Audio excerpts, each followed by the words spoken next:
My name is Hiroto. 2 days ago, a truck killed me on a Tokyo crosswalk.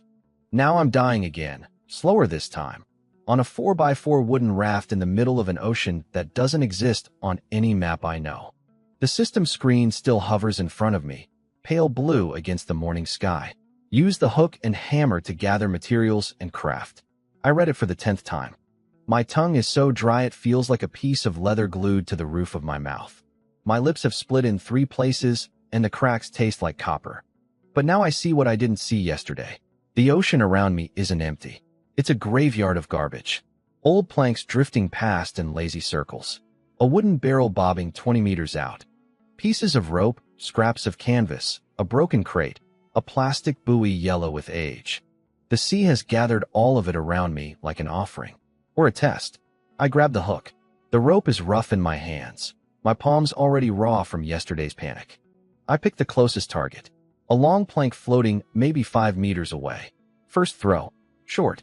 The hook splashes into water and I drag it back, hard hammering. Second throw. Better arc. The hook clips the edge of the plank and slides off. The plank turns lazily and drifts further away. I curse out loud. My voice is a croak. Calm down, Hiroto. You used to be good at fishing games at the arcade. Same principle. Aim past the target, let it sink in. Third throw. The hook arcs over the plank, drops, and I pull. The metal bites into the wood. I haul it in hand over hand, the plank scraping against the side of the raft. Plus 1 plank. I let myself feel 1 second of victory. Then I scan again. The barrel is next. It's heavier. I can tell from the way it sits in the water. 3 throws to land the hook properly into one of its iron rings. Pulling it in nearly tips me forward. I brace my feet against the raft's edge and lean back, dragging it centimeter by centimeter until it bumps against the planks. The barrel is empty. Of course it's empty. For a second I want to scream. Then I remember, it's not the contents that matter. It's the barrel itself. I take the hammer. The wood is old and rotted in places. I split the first stave with 1 hit. The next ones come apart easier. Plus 6 planks. Plus 4 iron rings. A scatter of rusted nails I sweep into a pile with my hand. The system screen flickers. A new line of text glows into existence. Recipe unlocked. Solar desalinator requires 1 container, 1 fabric, transparent or thin, 1 secondary container, sunlight. I stare at the words. Solar desalinator. A piece of memory drifts up from middle school science class. Mr. Tanaka, the physics teacher, in front of a poster of the water cycle. Sun heats salt water. Water evaporates, leaves the salt behind. Vapor cools, becomes droplets. Droplets are pure water. He'd shown us a picture of survivors using a piece of plastic over a hole in the desert. The same principle works on a raft. I know what to do, but I need fabric. Thin fabric. Something the sun can warm through. I throw the hook again. 3 throws to drag in a tangled scrap of old sail, gray, sun-bleached, but intact. 2 more throws, and I've got the broken plastic crate I saw earlier. The yellow plastic is cracked along one side, but the bottom still holds. Now I have everything. I work fast. My hands are shaking, partly from dehydration, partly from focus. I split one of the barrel staves down the middle to make a half-bowl shape. I scoop seawater into it with my hands until it's half full. The water sloshes, brown-green and stinking of salt. Above the bowl, I build a frame from 2 planks, leaning toward each other like a tent. I drape the canvas over them, pulled tight, sloping down to one edge. Under that edge, I wedge the plastic crate. The principle: sun hits the canvas, heats the salt water below. The water evaporates upward, hits the underside of the cloth, condenses into droplets. The droplets slide down the slope of the canvas and drip, drop by drop, into the plastic crate. I check it 3 times. The cloth is taut. The slope is steep enough. The crate is positioned right. Then I look up. The sun is brutal. It's the same sun that's been killing me for 2 days. Now it has a job, but it's also still killing me. I can feel my shoulders blistering even now, the back of my neck on fire. If I sit here in the open while the desalinator works, I'll be unconscious before the first drop falls. I drag myself to the other side of the raft. There's a second scrap of canvas I pulled in earlier, too small for the desalinator, but big enough for me. I wedge it between the mast stub and a rising plank, making a low, ragged piece of shade. I crawl underneath it and lie flat on the wood.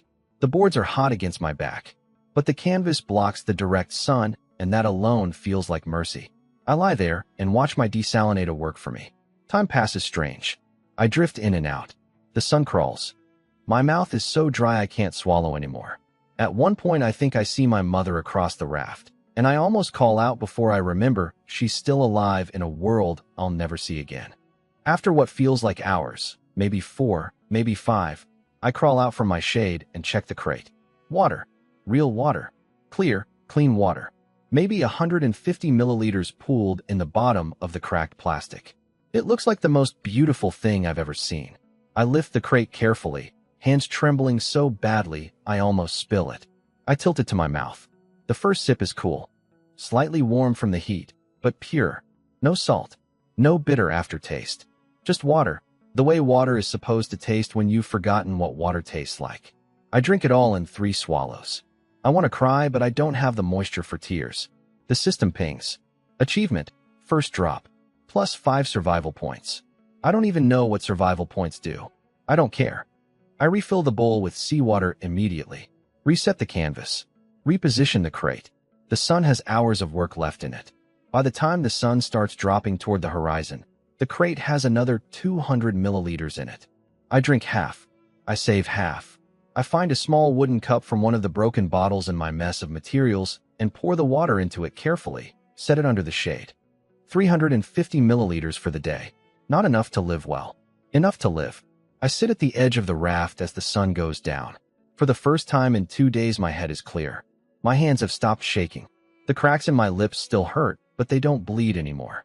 I do the math in my head. Materials, 6 planks left over. For iron rings, 15 rusted nails. 1 working desalinator producing maybe 350 milliliters a day. Food, 0. Health, critical, but stable. It's not much. 2 days ago it was nothing. 2 days ago I was a corpse on a Tokyo street. Now I'm a man with a roof of canvas and a bowl of water and a hammer. I'll take it. Then I see something move in the water under the raft.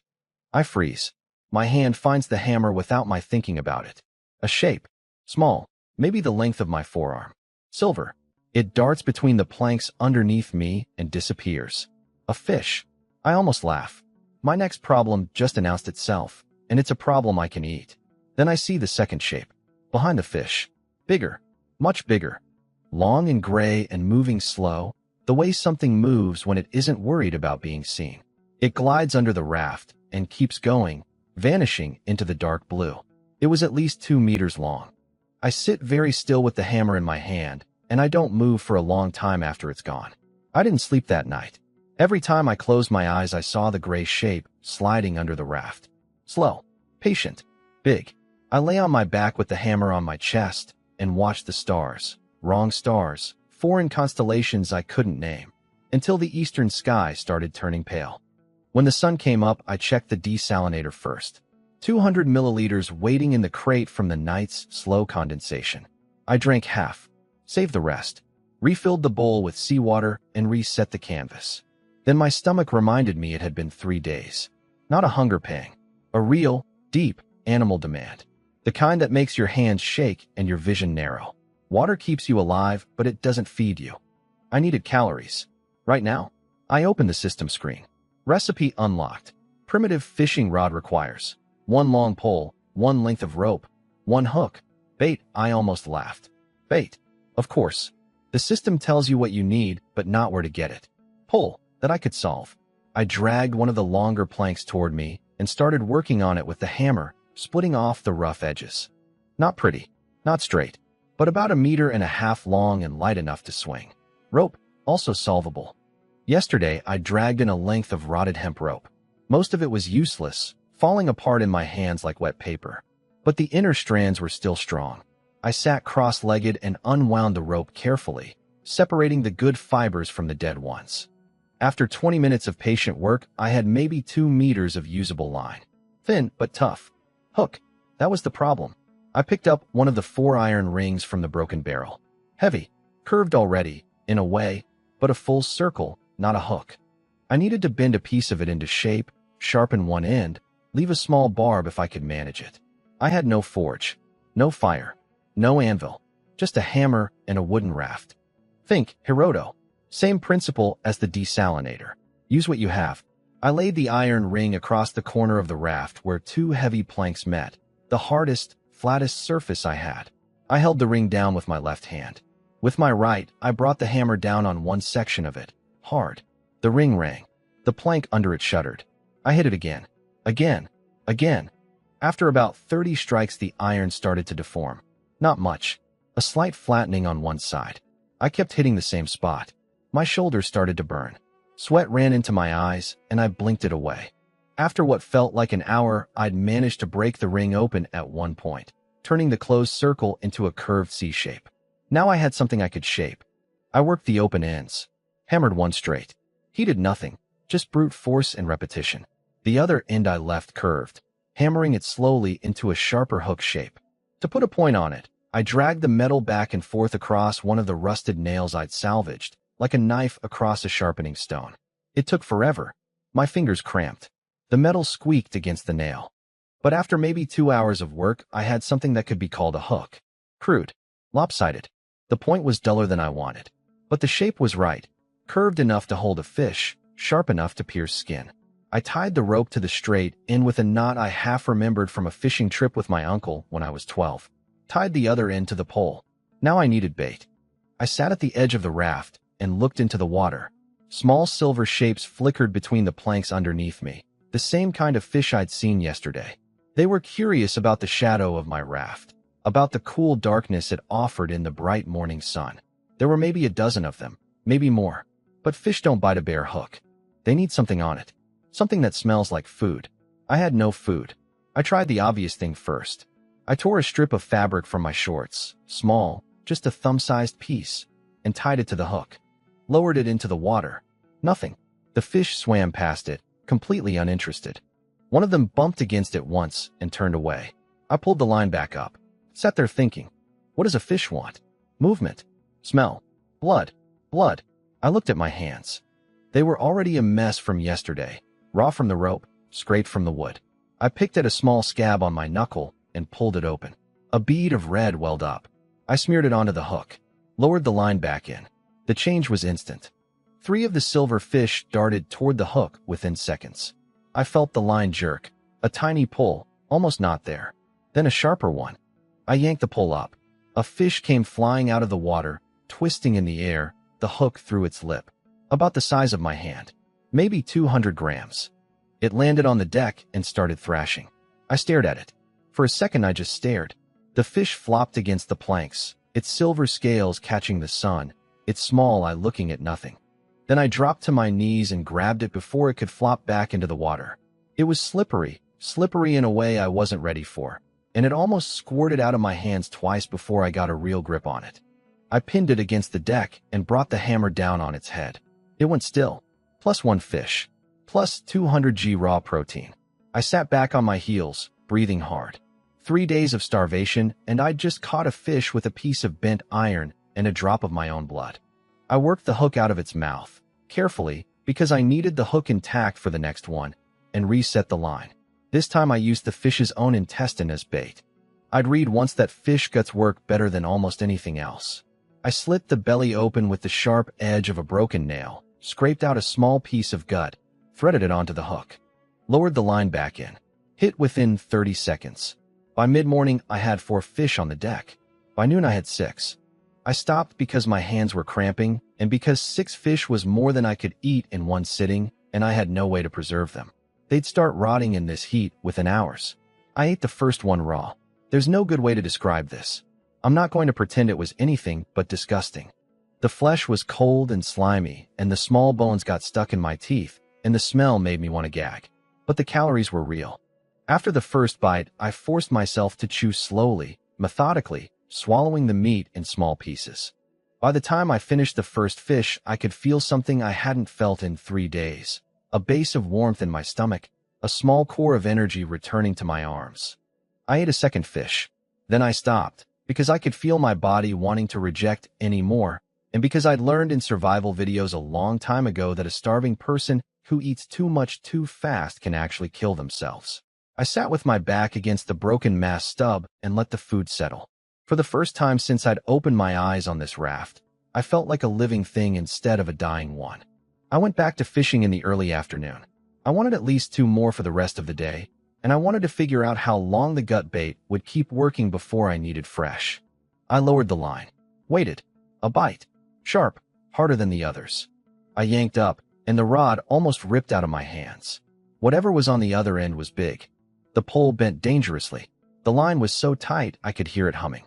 I braced my feet against the raft's edge and pulled, and for 1 second I thought I had something amazing. A really big fish, maybe a meal for 2 days. Then I saw the gray shape rising up from below. It came up fast, faster than anything that big should move. A long, sleek body, maybe 1.5 meters, gray on top and white below. A wedge-shaped head, a mouth that opened, and I saw teeth, 2 rows of them, white and small and angled inward. The shark hit the line like a bullet. The fish I'd hooked vanished into its mouth in a single snap. The pole jerked forward with a force that nearly pulled my entire body off the raft. I felt my feet leave the planks, felt myself pitching forward over the edge. I let go of the pole. The pole shot out of my hands and into the water. It hit the surface and disappeared in a swirl of foam. Gone. Hook, line, pole, all of it. I fell backward onto the deck, hard. My elbow cracked against a plank and pain shot up to my shoulder.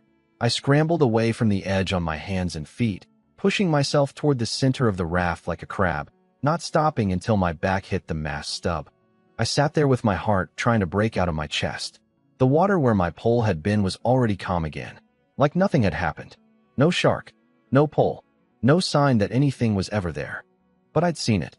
I'd seen the way it moved. I'd seen the teeth. 1.5 meters. That's not even a big shark. That's a young one. A juvenile. If I had fallen in, if my feet had left the raft for 1 more second, I would have been dead before I'd even understood what was killing me. The system pinged. Threat detected. Water predators. Perimeter defense recommended. I laughed. It came out cracked and hoarse. Thank you, system. Very helpful. I'll get right on that. I sat against the mast stub for a long time. The afternoon sun was hot on my face. The 4 remaining fish lay on the deck where I'd left them, drying out, attracting flies that shouldn't have existed in the middle of the ocean but somehow did. I thought about what I just learned. 3 things, all of them important. 1. I could feed myself. The system worked. Crude tools made from garbage could do real work. 2. I had lost my fishing rod on the very first day of using it. I needed to make another one immediately, and I needed to make it stronger this time, and I needed to rig it so I could let go of it without losing the whole thing. Maybe tie the pole to the raft with a backup line. 3. I was never, ever, under any circumstances, going to put any part of my body in that water. The raft was 4 meters by 4 meters. That was all I had. 8 square centimeters of wood between me and a mouth that was already cruising under my feet, waiting. 4 meters wasn't enough. I needed to make this raft bigger. I needed walls, or at least an edge I could fall against without tumbling over. I needed something to scare the shark away when it came back, and it would come back. I had bled into the water this morning. I had thrown fish guts overboard. Whatever lived down there knew exactly where I was now, and it knew there was food up here. I gathered the 4 fish and put them in the center of the raft, in the small patch of shade under my canvas. I rinsed my hands in seawater carefully, making sure not to lean over the edge any further than I had to. I checked the desalinator, another 100 milliliters waiting. I drank it. Then I picked up the hammer and the hook and started looking at the water for the next piece of garbage to drag in. The sun was halfway down the sky.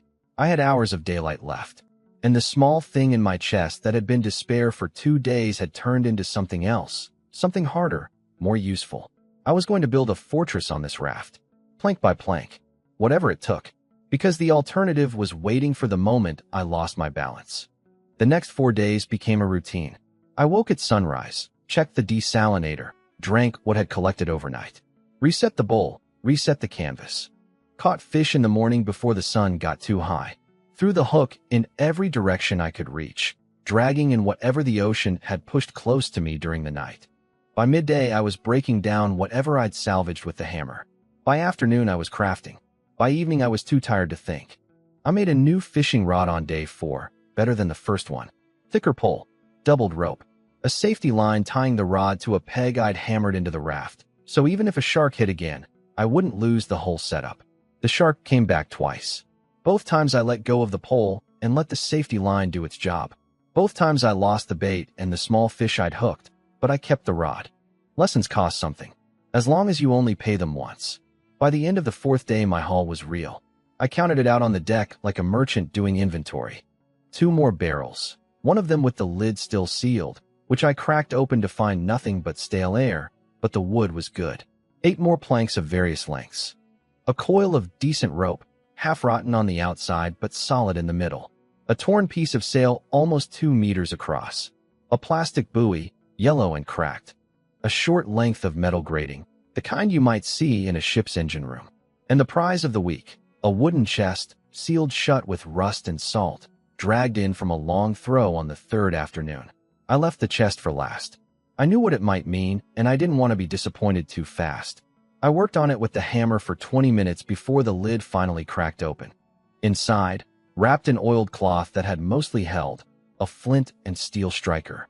A rusted knife with a wooden handle, the blade pitted but still sharp. 2 short candles. A coil of fishing line, real fishing line, thin and strong. A small box of nails, properly made, not the rusted scrap I'd been collecting. And, at the bottom, almost hidden, a sealed glass bottle full of clear liquid. I uncapped it carefully. Sniffed. Fresh water. A whole bottle. Maybe 700 milliliters of it. I sat on the deck holding the bottle in both hands, and for a long minute I didn't move. 700 milliliters. 2 days of drinking, easy. A week if I was disciplined. But the real treasure wasn't the water. It was the flint and steel. Fire was now possible. I set the bottle down carefully and turned the striker over in my hands. A piece of curved steel, designed to be held in the fingers. A nub of dark flint. I'd never used one in my life. I'd only seen them in movies and on YouTube. But the principle was simple. Strike the steel against the flint at an angle. Catch the spark. Feed it tinder. I could have fire. Tonight. But I couldn't have fire on a wooden raft. Fire on dry pine planks in the middle of an ocean would kill me faster than the shark.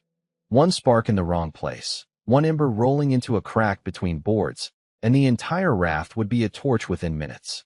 I'd jump into the water to escape the flames, and the shark would have me before I'd taken 3 breaths. Fire needed a safe place. A place with no wood under it. A place I could control. So before I could have fire, I needed to expand and zone the raft. I had been thinking about this for 2 days already. While I caught fish, while I dragged in materials, while I watched the shark cruise lazily under my feet at dusk. I had a plan. I just needed to start. I started the next morning. The expansion came first. I lashed 2 of the new heavy planks to the eastern edge of the raft, extending it outward by about a meter. Then 2 more planks running perpendicular, tying the whole thing into a rough frame. Then planking across the top, boards laid tight, hammered down with the proper nails from the chest. The new section creaked when I stood on it. I didn't trust it yet, but it held my weight. I did the same on the western side. By the end of the first day of expansion, I had pushed the raft from 4 meters by 4 meters out to about 6 by 5. Not much, but the extra surface area was already enough to start dividing the space into zones. I spent the second day on the southern side. By evening, the raft was approximately 8 meters by 6. It looked completely different now. It looked like something somebody had built on purpose, instead of something somebody had been dropped onto. Then I started zoning. Zone A, the kitchen. I picked the corner farthest from where I slept. The southwest corner, where the prevailing wind would carry smoke away from the rest of the raft. I built up a thick base of doubled planks. Then on top of that I laid the metal grating I'd salvaged. Below the grating, I packed in a layer of wet sand. Sand I'd shaken out of one of the empty barrels, where it had been used as ballast. The sand was the key. It would absorb heat and protect the wood underneath from any embers that fell through the grating.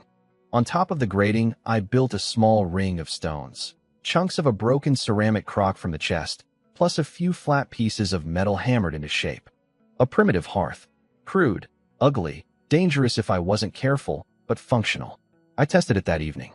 I took a small handful of dry shredded fabric, the inside of the rotted rope I'd been unwinding, fluffed up into a nest of tinder. I struck the flint against the steel. The first 3 strikes did nothing. The 4th produced a single bright spark that died before it touched the tinder. The 5th, the 6th, the 7th, sparks but no catch. On the 8th strike a spark landed in the rope fluff and held. I bent down close and blew on it. Gentle, the way I'd seen people do in videos. The spark crawled. Then it caught. A tiny orange flame bloomed in the rope fluff, no bigger than my thumb. I added a sliver of dry plank. Then another. Then a small piece of broken barrel stave. The flame grew. Within 5 minutes, I had a real fire going on the metal grating, the smoke rising up and being pulled away by the evening wind toward the empty horizon. I cooked a fish. I gutted it with the rusted knife, skewered it on a thin, sharpened stick, held it over the fire for about 4 minutes, turning it slowly, watching the white flesh go from translucent to opaque. The skin blackened on one side. Some of the meat dripped fat into the flames, and the fat hissed, and the smell of cooking fish hit me like a hammer to the chest. I sat down on the planks beside my fire and ate it with my hands. I'm not going to be poetic about this. It was a small fish, badly cooked, eaten with my fingers on a wooden raft in the middle of nowhere. But it was hot. It was the first hot food I'd had since dying. And the difference between raw fish and cooked fish, the difference between cold dead meat and a meal, is the difference between an animal and a person. I sat by the fire until it died down, and then I banked the coals carefully under a layer of sand to keep them alive for the morning. Zone B, the desalinator station. I spent half a day rebuilding the desalinator on a raised platform on the eastern edge. 2 of them now, parallel, twice the surface area, twice the output. About 700 milliliters per day if the sun was full. I built a small wooden frame to hold the collection crates so they wouldn't tip in the swell. I built a canvas roof over the whole station to keep rain, when it eventually came, from contaminating the system, with a separate channel to direct rainwater into a third container. Every drop counts. Zone C, the sleeping area. This one I cared about. I picked the spot near the center of the raft, where the boards were thickest and most stable. I built up a low platform, just 2 layers of planks above the main deck, maybe 10 centimeters of clearance, so I wouldn't be sleeping directly on cold wet wood. On top of the platform, I laid a stretched-out piece of canvas, doubled over. It was a bed in the same way that a stone is a chair, but it was off the deck. It was mine. It had a place. Above it, I rigged a low canvas roof, slanted so any water would run off to the side, secured at 4 corners. A roof. After a week of nothing.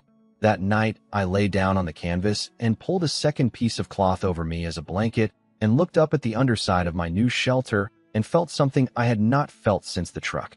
I felt like I had a place to sleep instead of a place to die. Zone D, the workshop. The 4th corner I made into a workspace.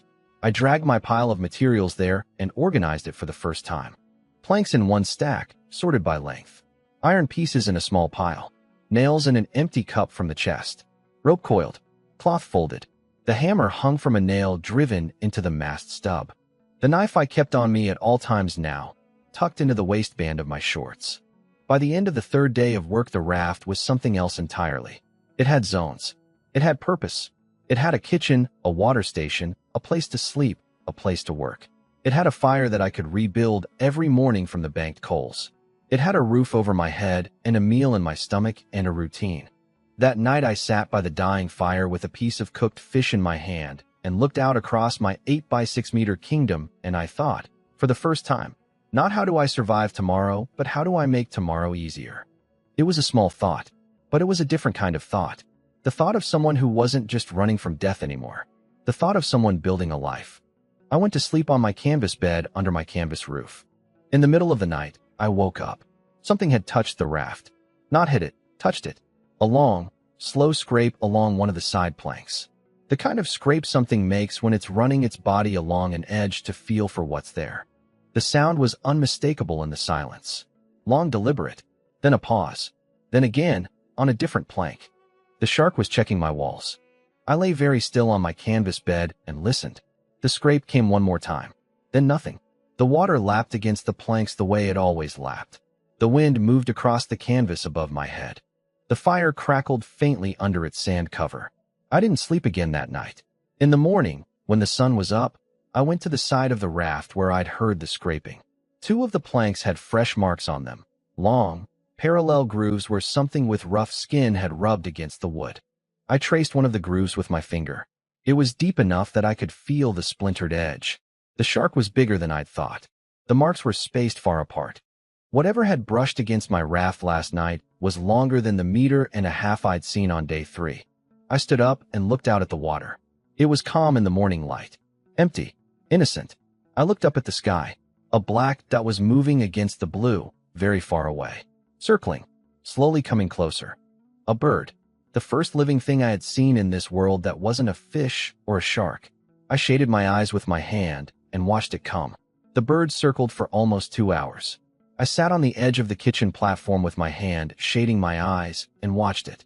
At first it was just a black dot against the pale morning sky, drifting in lazy arcs maybe a kilometer up. Then the arcs got tighter. The dot got bigger. By the time the sun was high I could see what it was, a large albatross, white-bodied with dark wings, the kind of seabird that lives its whole life over the ocean and only touches land to breed. But this one was wrong. It was flying badly. One wing wasn't moving the way the other was. Every time it banked, I could see the right wing trailing slightly, hitching at the top of the stroke. It kept losing altitude and then catching the wind to climb back up, and each climb cost it more than the last. By noon it was barely 50 meters above the water. By the time the sun started bending toward afternoon, it was so low that I could see the dark feathers on its underside, the long curved beak, the black eye scanning the surface for anything to land on. It saw the raft. It made one final circle, wide, exhausted, and then came in. The landing was bad.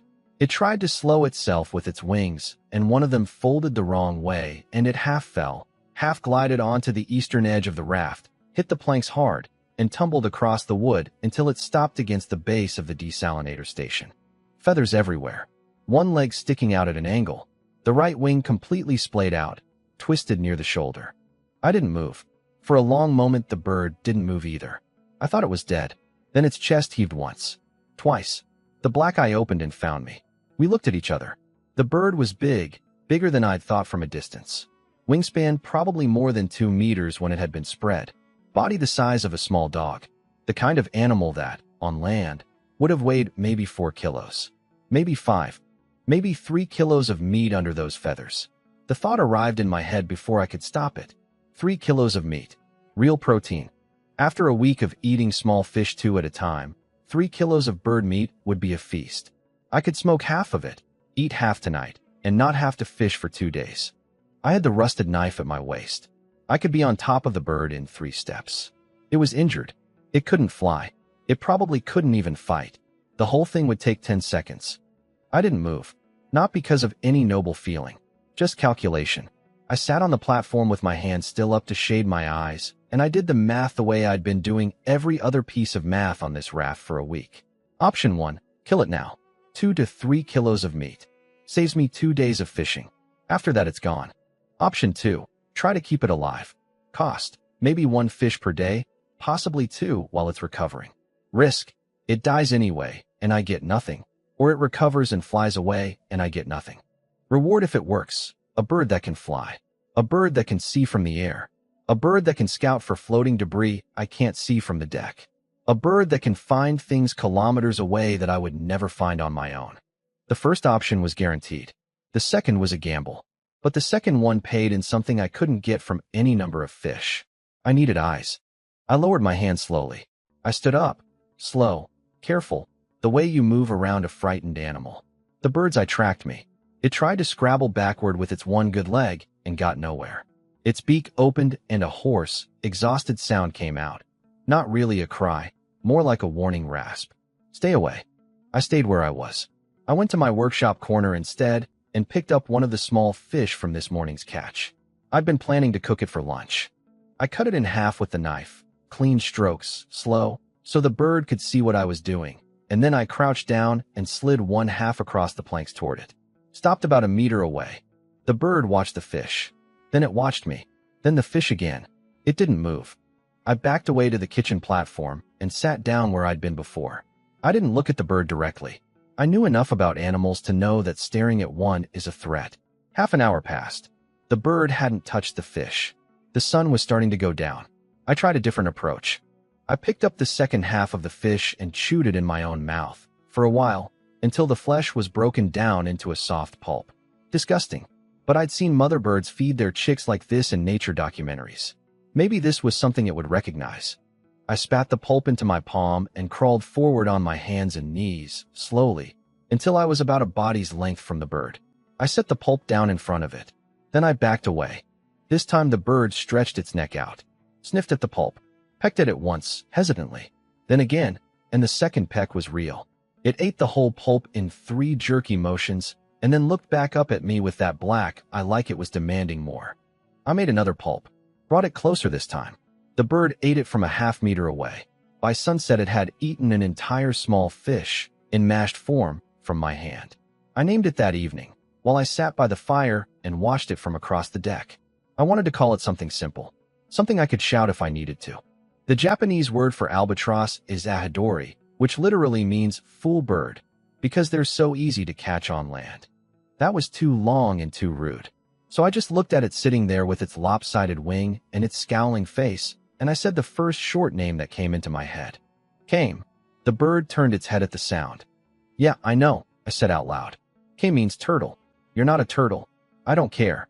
The bird made a low rasping noise that might have been agreement or might have been a curse. I decided it was agreement. The next 4 days I learned a lot about Kame. Kame was not grateful. That was the first thing. I had expected, stupidly, that an animal whose life I was saving would show some kind of trust, some kind of softening. Kame did not soften. Kame ate the fish I gave it, and then, the moment I turned my back, hopped over to my fish storage corner and tried to steal another one. When I caught it in the act and shouted, it gave me a look that I can only describe as outraged, as if I were the one in the wrong for keeping food away from it. Kame was loud. Whenever I did something it didn't like, moved a piece of canvas, repositioned a plank, banked the fire wrong, it would let out a hoarse, complaining cry from wherever it was sitting. The cry sounded exactly like an old man complaining about young people. I started talking back to it. Yes, Kame, I'm moving the canvas. The canvas needed to move. Hoarse rasp. No, Kame, I'm not interested in your opinion. Louder rasp. Kame was afraid of water. This was the strangest thing about it, given that it was a seabird. It refused to go anywhere near the edges of the raft. Whenever I worked at the borders, fishing, throwing the hook, Kame would retreat to the dead center of the deck and watch me with what I now recognized as nervous suspicion. I think it had nearly drowned at some point. Maybe whatever broke its wing also dropped it in the water, and it had only barely made it out.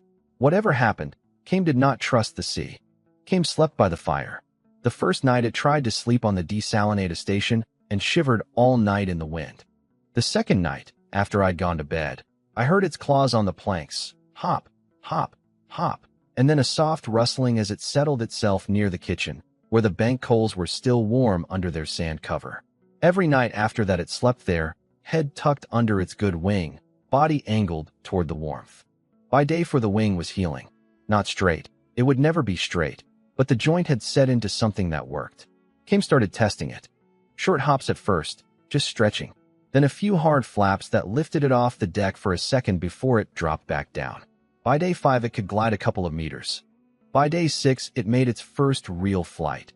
A clumsy, wobbling launch from the kitchen platform that took it in a low arc out over the water and back to the western edge of the raft. It landed badly and looked at me like I had personally embarrassed it. You did fine, I told it. Try again. It tried again. By day 7, Kame could fly properly. The right wing still hitched at the top of every stroke, and its turns were lopsided. But it could climb, it could glide, it could circle, it could go up. That was the morning I started getting paid back for the fish. Kame took off from the kitchen platform at sunrise, climbed in a slow spiral until it was maybe 100 meters above the raft, and then drifted west on the wind. It was gone for almost an hour. I started to wonder if it was ever coming back, if the deal was off, if it had decided that freedom was better than my hand-fed fish pulp and my warm sand. Then I saw it coming back with purpose. It was flying in a straight line, fast, and when it reached the raft it didn't land.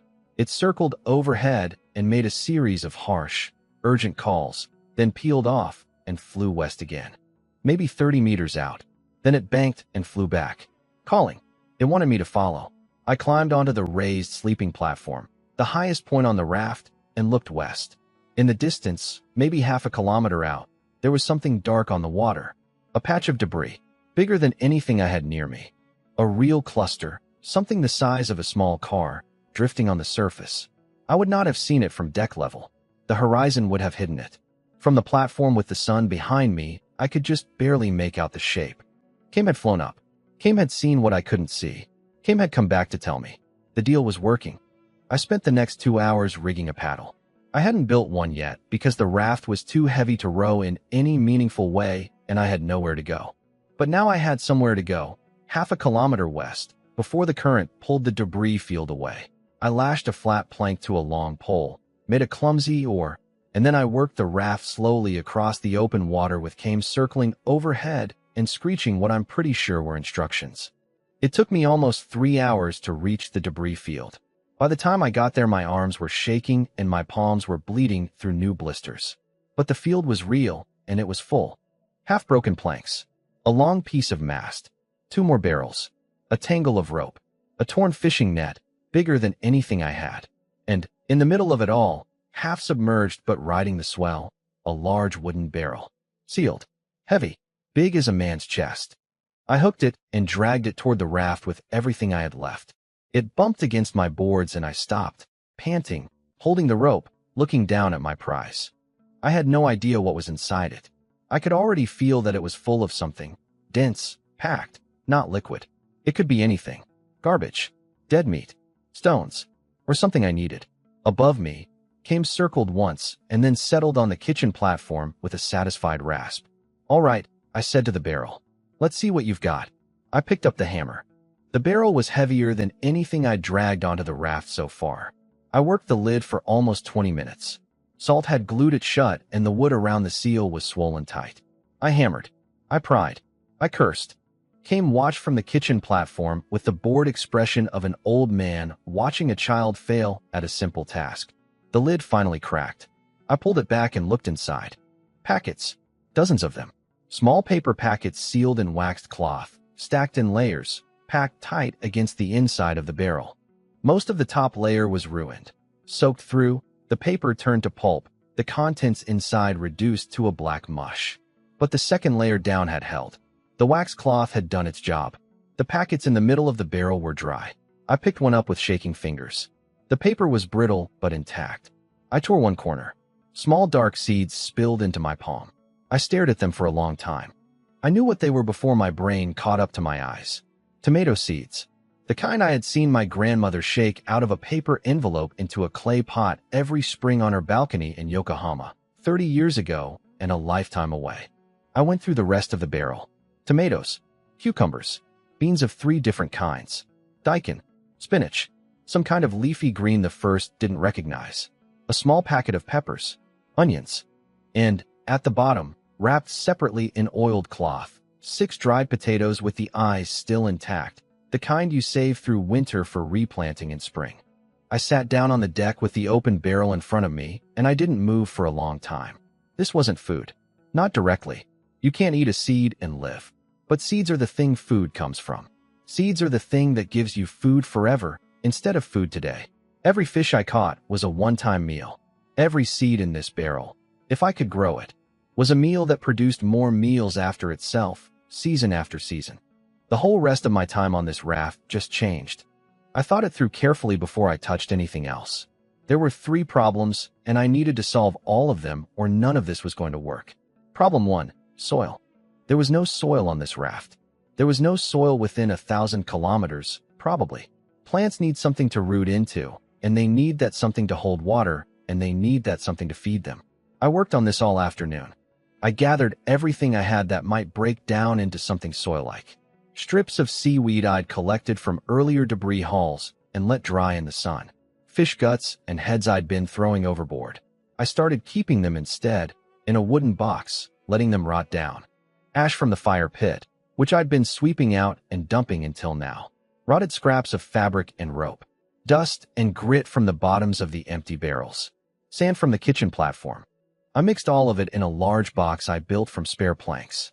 Crude, ugly, smelling of rotten fish and ash. But it was dark. It was heavy. It held water when I poured a little in to test it. It was the closest thing to soil I could make in the middle of the ocean. It would have to be enough. Problem 2, water. This was the hardest part. The desalinator made about 700 milliliters a day. I drank most of it. There was no surplus to pour onto plants.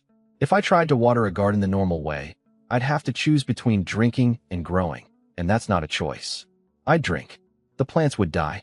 Game over. I needed a system that used the absolute minimum amount of water, drop by drop, only where it was needed, with nothing wasted to evaporation or runoff.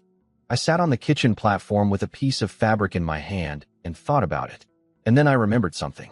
When I was a kid, my grandmother had been sick for a long time, and I had watched her in the hospital with one of those slow 4 drips going into her arm. A bag of fluid hanging from a hook, a thin tube running down, and at the bottom of the tube the liquid moved drop by drop into her vein.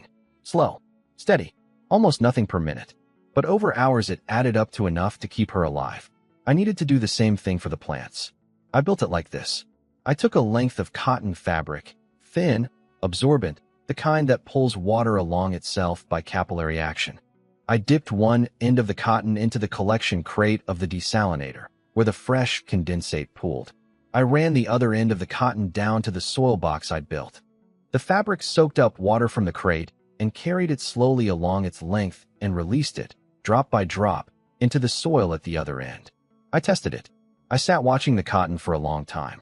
After about 10 minutes, the far end started to darken with moisture. After 20 minutes, a single drop fell from the fabric into the soil. Then another. Then another. It was working. The plants would get water without me losing my drinking supply. Problem 3. Salt air.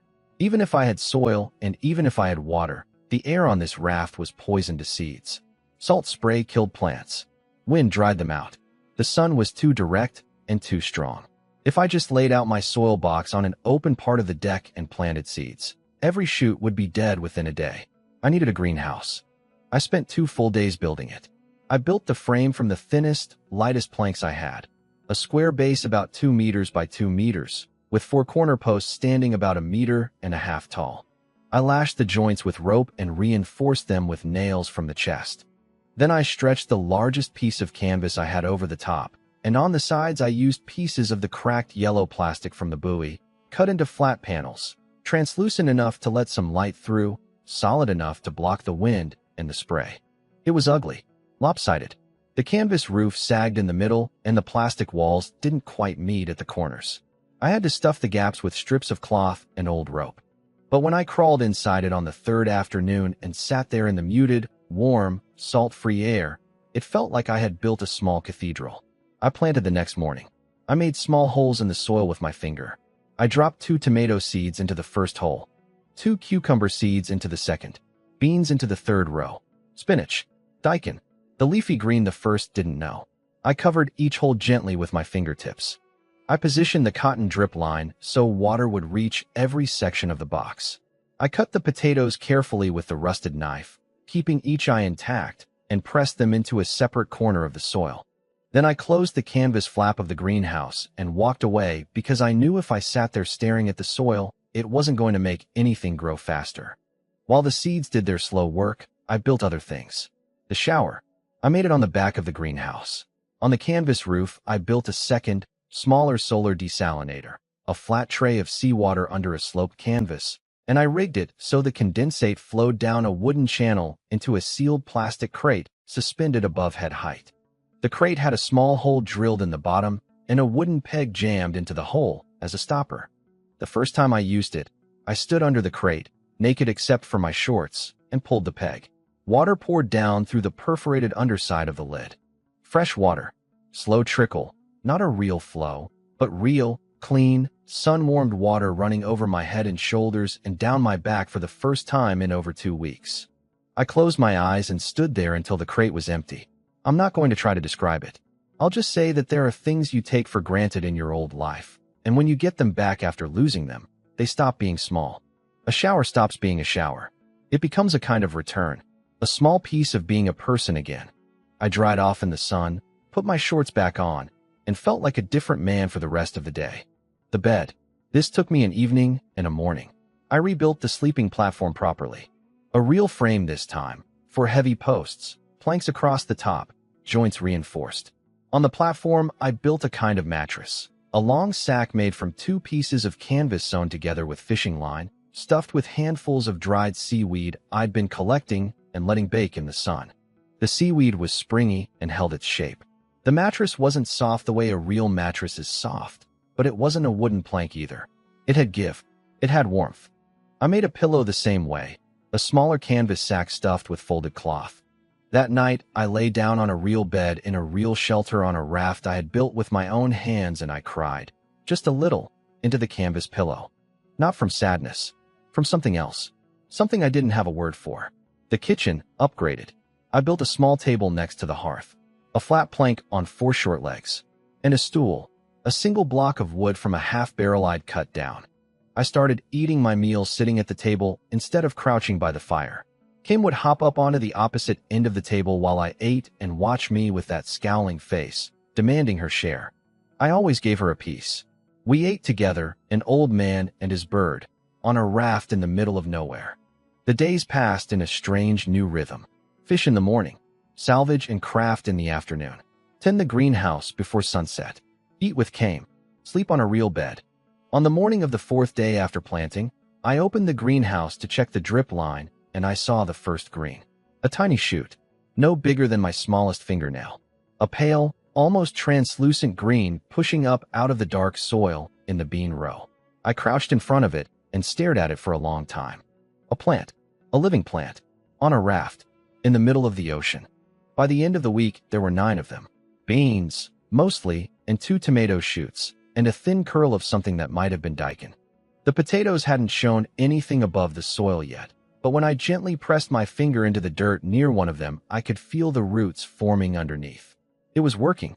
Kame had become the greenhouse's unofficial guardian.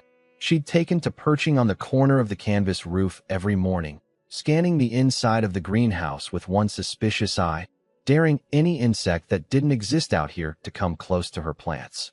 She had decided the greenhouse was hers. I didn't argue. 2 more weeks went by like this. The garden grew. The raft grew with it.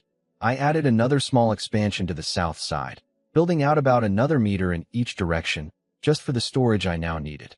I built a second smoking rack near the kitchen and started smoking fish properly, hanging them in long rows above the slow heat. Real food storage. A buffer against bad days. I had it all. Fire, fresh water, a shower, a bed, a garden, a companion, smoked fish hanging in the kitchen, a roof over my head, a routine.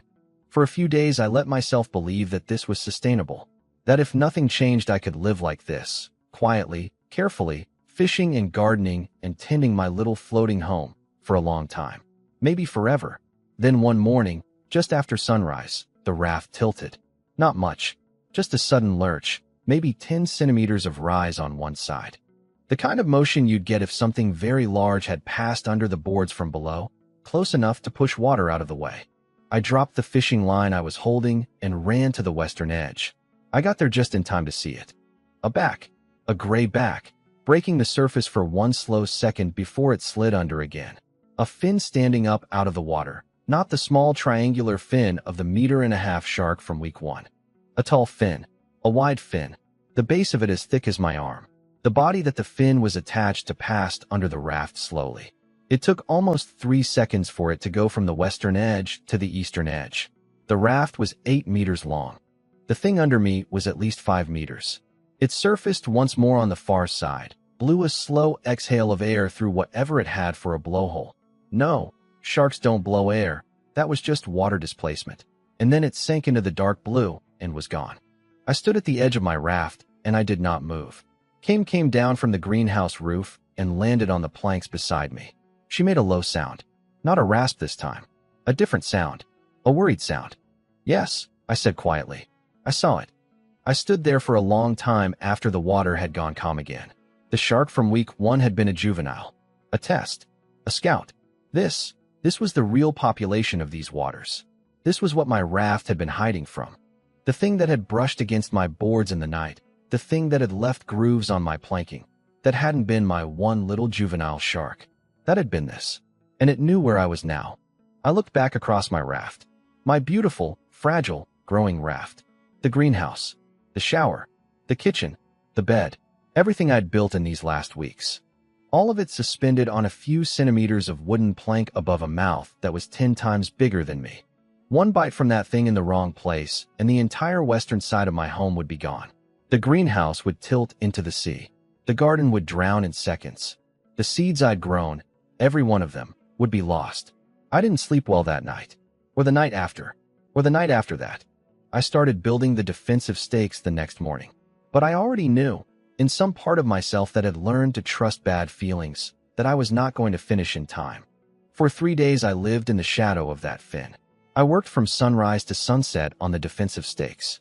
The plan was simple. Take the longest, heaviest planks I had, sharpen one end of each into a point with the rusted knife, and lash them to the underside of the raft so the points stuck outward and downward into the water. Anything that came at the boards from below would meet the points first. The work was slow. Each stake took me almost an hour to shape. The knife was dull and the wood was hard, and my hands were already raw from the last 2 weeks of building. I could only attach the stakes from a sitting position at the edge of the raft, leaning out over the water to lash them into place. And every time I leaned out, I felt the back of my neck prickle with the certainty that something was about to come up out of the dark and take my arm off at the elbow. By the end of 3 days, I had finished 16 stakes. 6 on the western side, where I'd seen the back. 4 on the south. 3 each on the north and east. It wasn't a complete perimeter.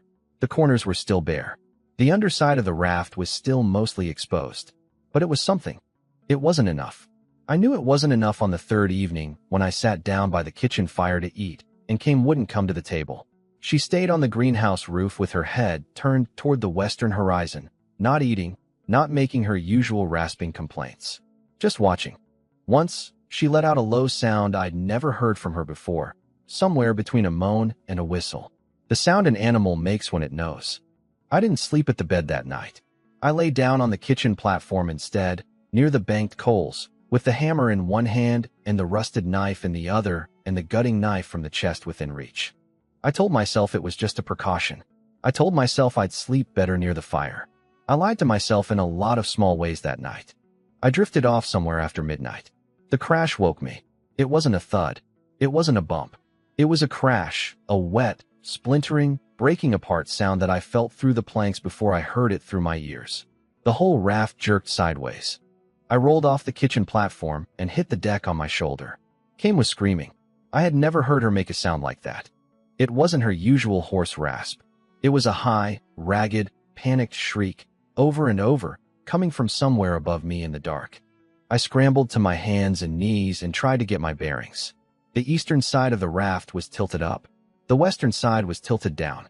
Water was sloshing over the edge of the planks where the greenhouse had been, and I could hear, even over Kame's screaming, the sound of wood breaking somewhere underneath me. Another crash. The raft jerked again. The tilt got worse. I slid across the wet deck and slammed into the side of the kitchen platform. I forced myself to look toward the western edge. In the moonlight, I saw the greenhouse. It was breaking. The whole western corner of the raft, the corner I had worked so hard on, the corner with the greenhouse and the garden and 3 weeks of planted seeds, was tearing free of the rest. The stakes I'd put on that side were splintered and dangling. The planks I'd lashed together were popping their ropes one by one. As I watched, the canvas roof of the greenhouse collapsed inward, and a black mass of soil and broken pots slid out into the water. 3 weeks of growing. Every shoot, every bean, every tomato, the potatoes I had buried with my own fingers. All of it, sliding into the dark water in the space of a single breath. I think I yelled something. I don't remember what. I crawled toward the breaking edge, crawled, on my hands and knees, because the deck was too steep to walk on now. I had some half-formed idea of saving something. Anything. A handful of soil. A single shoot. Something. That was the mistake. The third hit came as I reached the edge. Bigger than the first 2. The whole raft heaved up and twisted, and the deck under me, the wet, tilted, broken deck, went sideways out from under my hands and knees in a single second. I slid. I slid across the planks toward the open water like I was on a slide of ice. I scrabbled for something to grab. My fingers caught the edge of a broken plank for half a second and tore loose. My elbow hit the side of the broken stake, and pain went up my whole arm, and I lost any grip I had left. Then I was in the water. I went under immediately. The cold hit me like a hand around my chest. Much colder than I had expected, after weeks of feeling the water only as a warm splash on my hands. My mouth filled with salt. My eyes burned.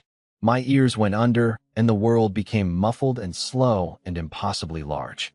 I kicked and got my head above the surface. I gasped a breath. The raft was right there, less than a meter away, the broken edge of it bobbing in the moonlight. I reached for it. A shadow moved underneath me. I felt it before I saw it. A shift in the water against my legs. The sense of something enormous passing close. I looked down. I shouldn't have looked down, and through the dark water I saw it. It was rising toward me. Slow. The way something rises when it doesn't have to hurry, because it knows the prey can't go anywhere.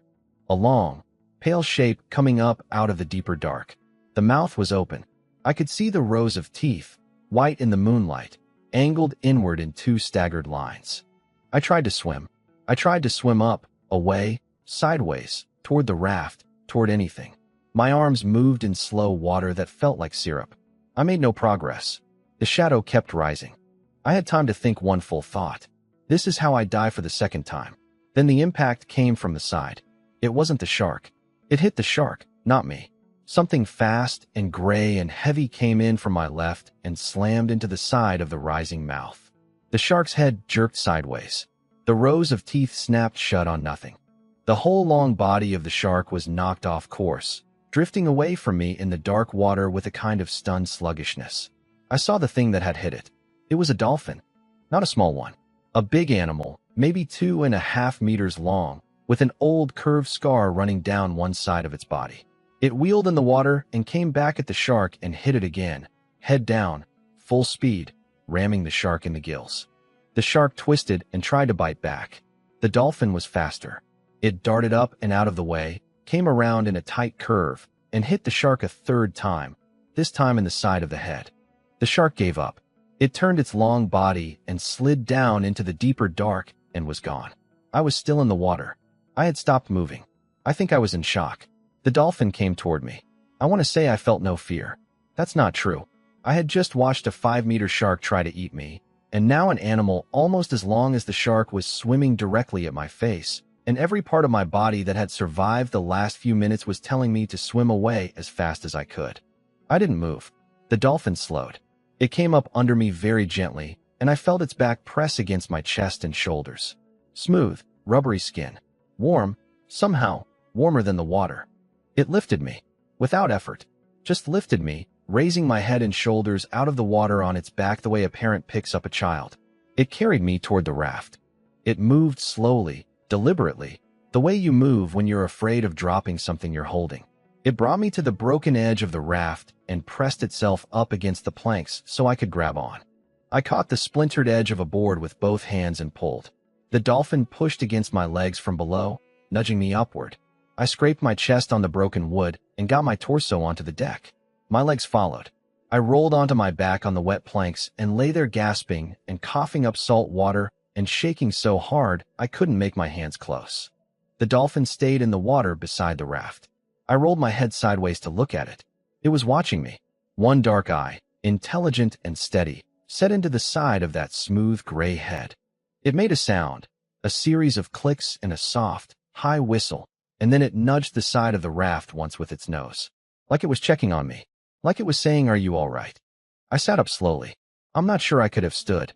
I crawled to the edge, the sane edge, the unbroken edge, and reached out one shaking hand toward the dolphin's head. It didn't move away. My fingers touched the smooth skin of its nose. The dolphin made another soft click. I stroked it once, gently. It pushed its head a little harder against my palm.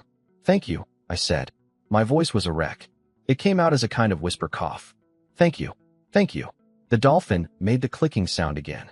I was already beginning to think of the clicks as words, even though I knew that was probably just my exhausted brain trying to make sense of an animal. I sat at the edge of the raft with my hand still on its nose for I don't know how long. Maybe a minute. Maybe 10. The night was very quiet. Kame had stopped screaming somewhere up above me. I could hear her now, making small worried noises from the top of what was left of the greenhouse frame, but she wasn't shrieking anymore. I looked at the dolphin's face in the moonlight, and I tried to think of a name for it. It seemed important, suddenly. The bird had a name. The bird had came the moment I'd named her. Names mattered. Names made things real. The dolphin had blue-gray skin, bluer than I would have expected for a sea mammal, almost a soft slate color in the moonlight. The Japanese word for the color blue is ao. The suffix sure is in a lot of male names from old stories. Aoshi, I said. The dolphin clicked. I decided it was agreement. The sun started coming up about an hour later. By the time it was fully light, I had managed to stand up and take stock of what had happened. It was bad. The greenhouse was gone. Not damaged, gone.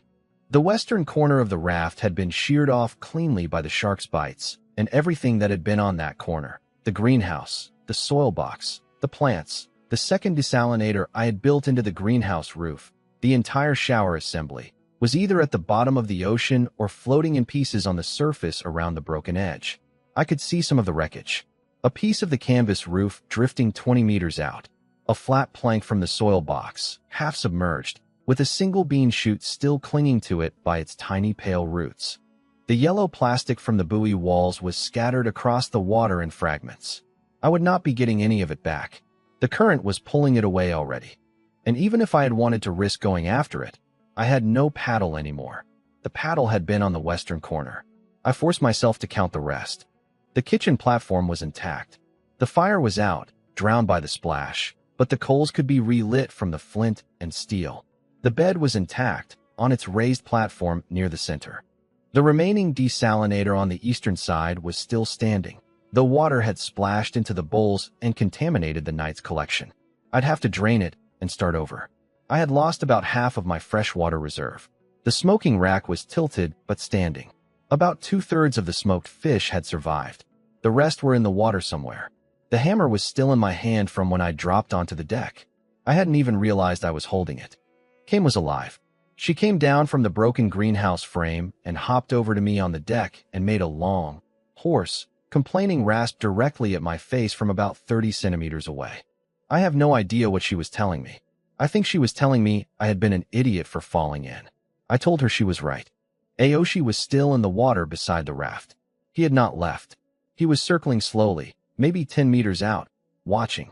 Every few minutes he came back to the broken edge and touched it with his nose, as if checking to see whether I was still upright.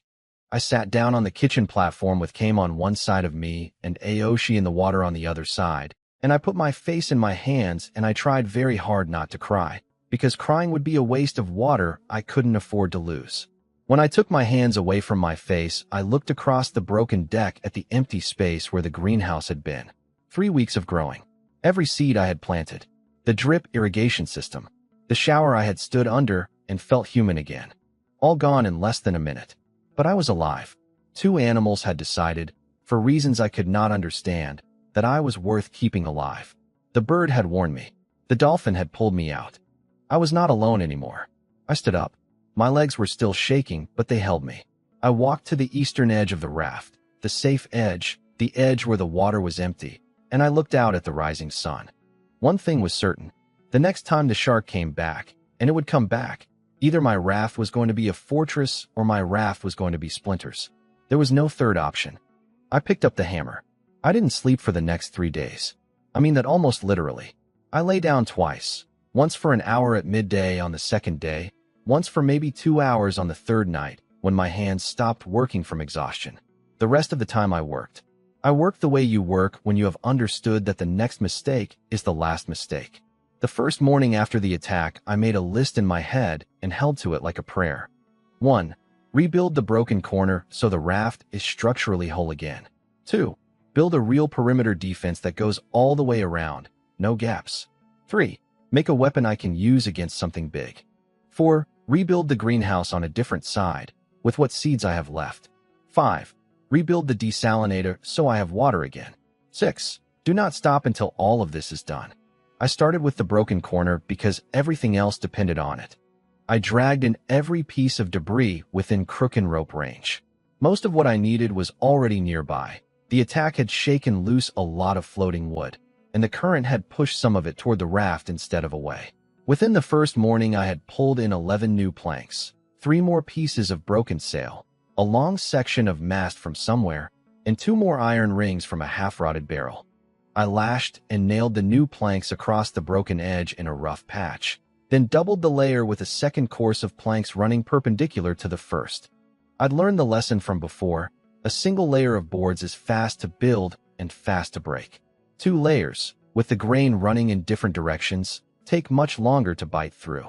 By the end of the first day, the western side of the raft was whole again, ugly as a bruise, patched in mismatched colors of weather-beaten wood, but whole. I started the perimeter defense on the second day. This was the part one had been thinking about while my hands worked on the patches. The defensive stakes I had built before the attack had been a half measure, 6 on one side, 4 on another, big gaps in between, all of them just lashed to the underside in places I could reach without tipping into the water. What I needed now was a complete ring. Every side, every corner, no openings. I started by sharpening planks. I had 8 of the new planks shaped into stakes by the end of the first morning, one end pointed, the other end flat for lashing. I added them to the bare corners first, where the sharks would naturally probe for weakness. Then I went back and doubled the existing stake density on the western and southern sides, where I'd seen activity. By the end of the second day, there were 31 stakes around the perimeter of the raft, spaced no more than half a meter apart, all of them angled outward and slightly downward into the water. Then I built the net shield. This was Aoshi's contribution, in a way. While I worked, he was always nearby, circling slowly, surfacing every few minutes to make a soft click in my direction, then disappearing back under to do whatever a dolphin does in the deep. Twice on that second day, he came back to the raft pushing something with his nose. The first time it was a long piece of fishing net, balled up and trailing weeds, that had been drifting somewhere out of my sight. The second time it was a shorter piece of the same net, cleaner, with most of the mesh intact. I knelt at the edge of the raft and pulled the net out of the water with my hook. Aoshi watched me do it. I said thank you out loud, the way you do when you mean it, and Aoshi clicked once and went back down. I untangled the net for the rest of that afternoon. There were holes in it, and rotten patches I had to cut out with the rusted knife, but most of the mesh was good. By evening, I had a single long piece of net about 6 meters long and 2 meters deep. I rigged it under the raft. I lashed the top edge of the net to the perimeter stakes all the way around the side where the attack had happened, so the mesh hung straight down into the water like a curtain. I weighted the bottom edge with the iron rings and the heaviest bits of metal I could find. The net dropped about 1.5 meters below the raft, and then trailed slightly outward in the current. The point was simple. A shark coming up from below would not be able to hit the boards directly. It would meet the net first. The net would not stop a 5-meter shark. Nothing I could build would stop a 5-meter shark in a straight charge, but it would tangle, slow, and confuse anything that hit it. It would take away the shark's #1 weapon, which was the speed and surprise of an attack from below. I extended the net around to the southern side on the third day. By the morning of the fourth day, it covered every side of the raft except the small section at the eastern stern, where I left a gap for fishing. I built the doubled hull on the third day, in between net sections. The principle was the same as the perimeter defense. Instead of 1 layer of boards making up the side of the raft, I added a second layer on the outside, lashed and nailed flush against the first. The 2 layers together made the side of the raft almost twice as thick. A bite that would have shattered single planks would only crack the outer layer of doubled ones. I did the doubled hull all the way around. By the end of the third day, the raft was visibly different, squatter, heavier, sitting lower in the water by a few centimeters from the added weight, but solid in a way it had never been before. I started on the harpoon on the 4th morning. I had been planning it from the beginning. The fishing rod was for fish. The hammer was for crafting. The knife was for small work. None of these were weapons against something the size of a man, let alone something the size of a small whale. I needed reach. I needed a point that could pierce. I needed a way to retrieve whatever I threw. I picked the longest, straightest pole I had, a piece of mast about 2.5 meters long, smooth and dense from years in the salt. I sharpened one end of the mast to a rough point with the knife. Then I lashed an iron stake to the pointed end so the metal extended the reach by another 20 centimeters. The stake was the sharpest piece of metal I had, a piece I'd hammered into a long needle shape across 2 evenings of patient work, and it sat seated in a notch I'd cut into the mast, bound tight with 3 turns of doubled rope, and then sealed with a smear of fish oil-soaked cloth that I let dry hard. I tied a length of the strongest rope I had to the back end of the mast. The other end of the rope I anchored to the base of the kitchen platform, the most solid structure on the raft. The idea was, throw the harpoon, hold the line, never lose the harpoon, let the raft itself be the anchor. I made a second harpoon by the end of that day. Shorter, lighter, but with the same principle. A backup. I would not be making the same mistake I had made with the fishing rod on day 3, losing my only weapon to a single bad moment. I rebuilt the greenhouse on the 5th day. I built it on the southern side this time, away from the corner that had been broken, and I built it smaller. 1.5 meters by 1 meter. Lower. Sturdier. Lashed directly into the doubled hull, instead of standing free on the deck. I had only a few seed packets left. Most of what I'd planted before was gone with the original greenhouse. But I still had cucumbers and beans and 1 packet of spinach and 3 of the dried potatoes that had survived because I'd stored them separately near the kitchen. I planted them carefully. I rebuilt the drip irrigation.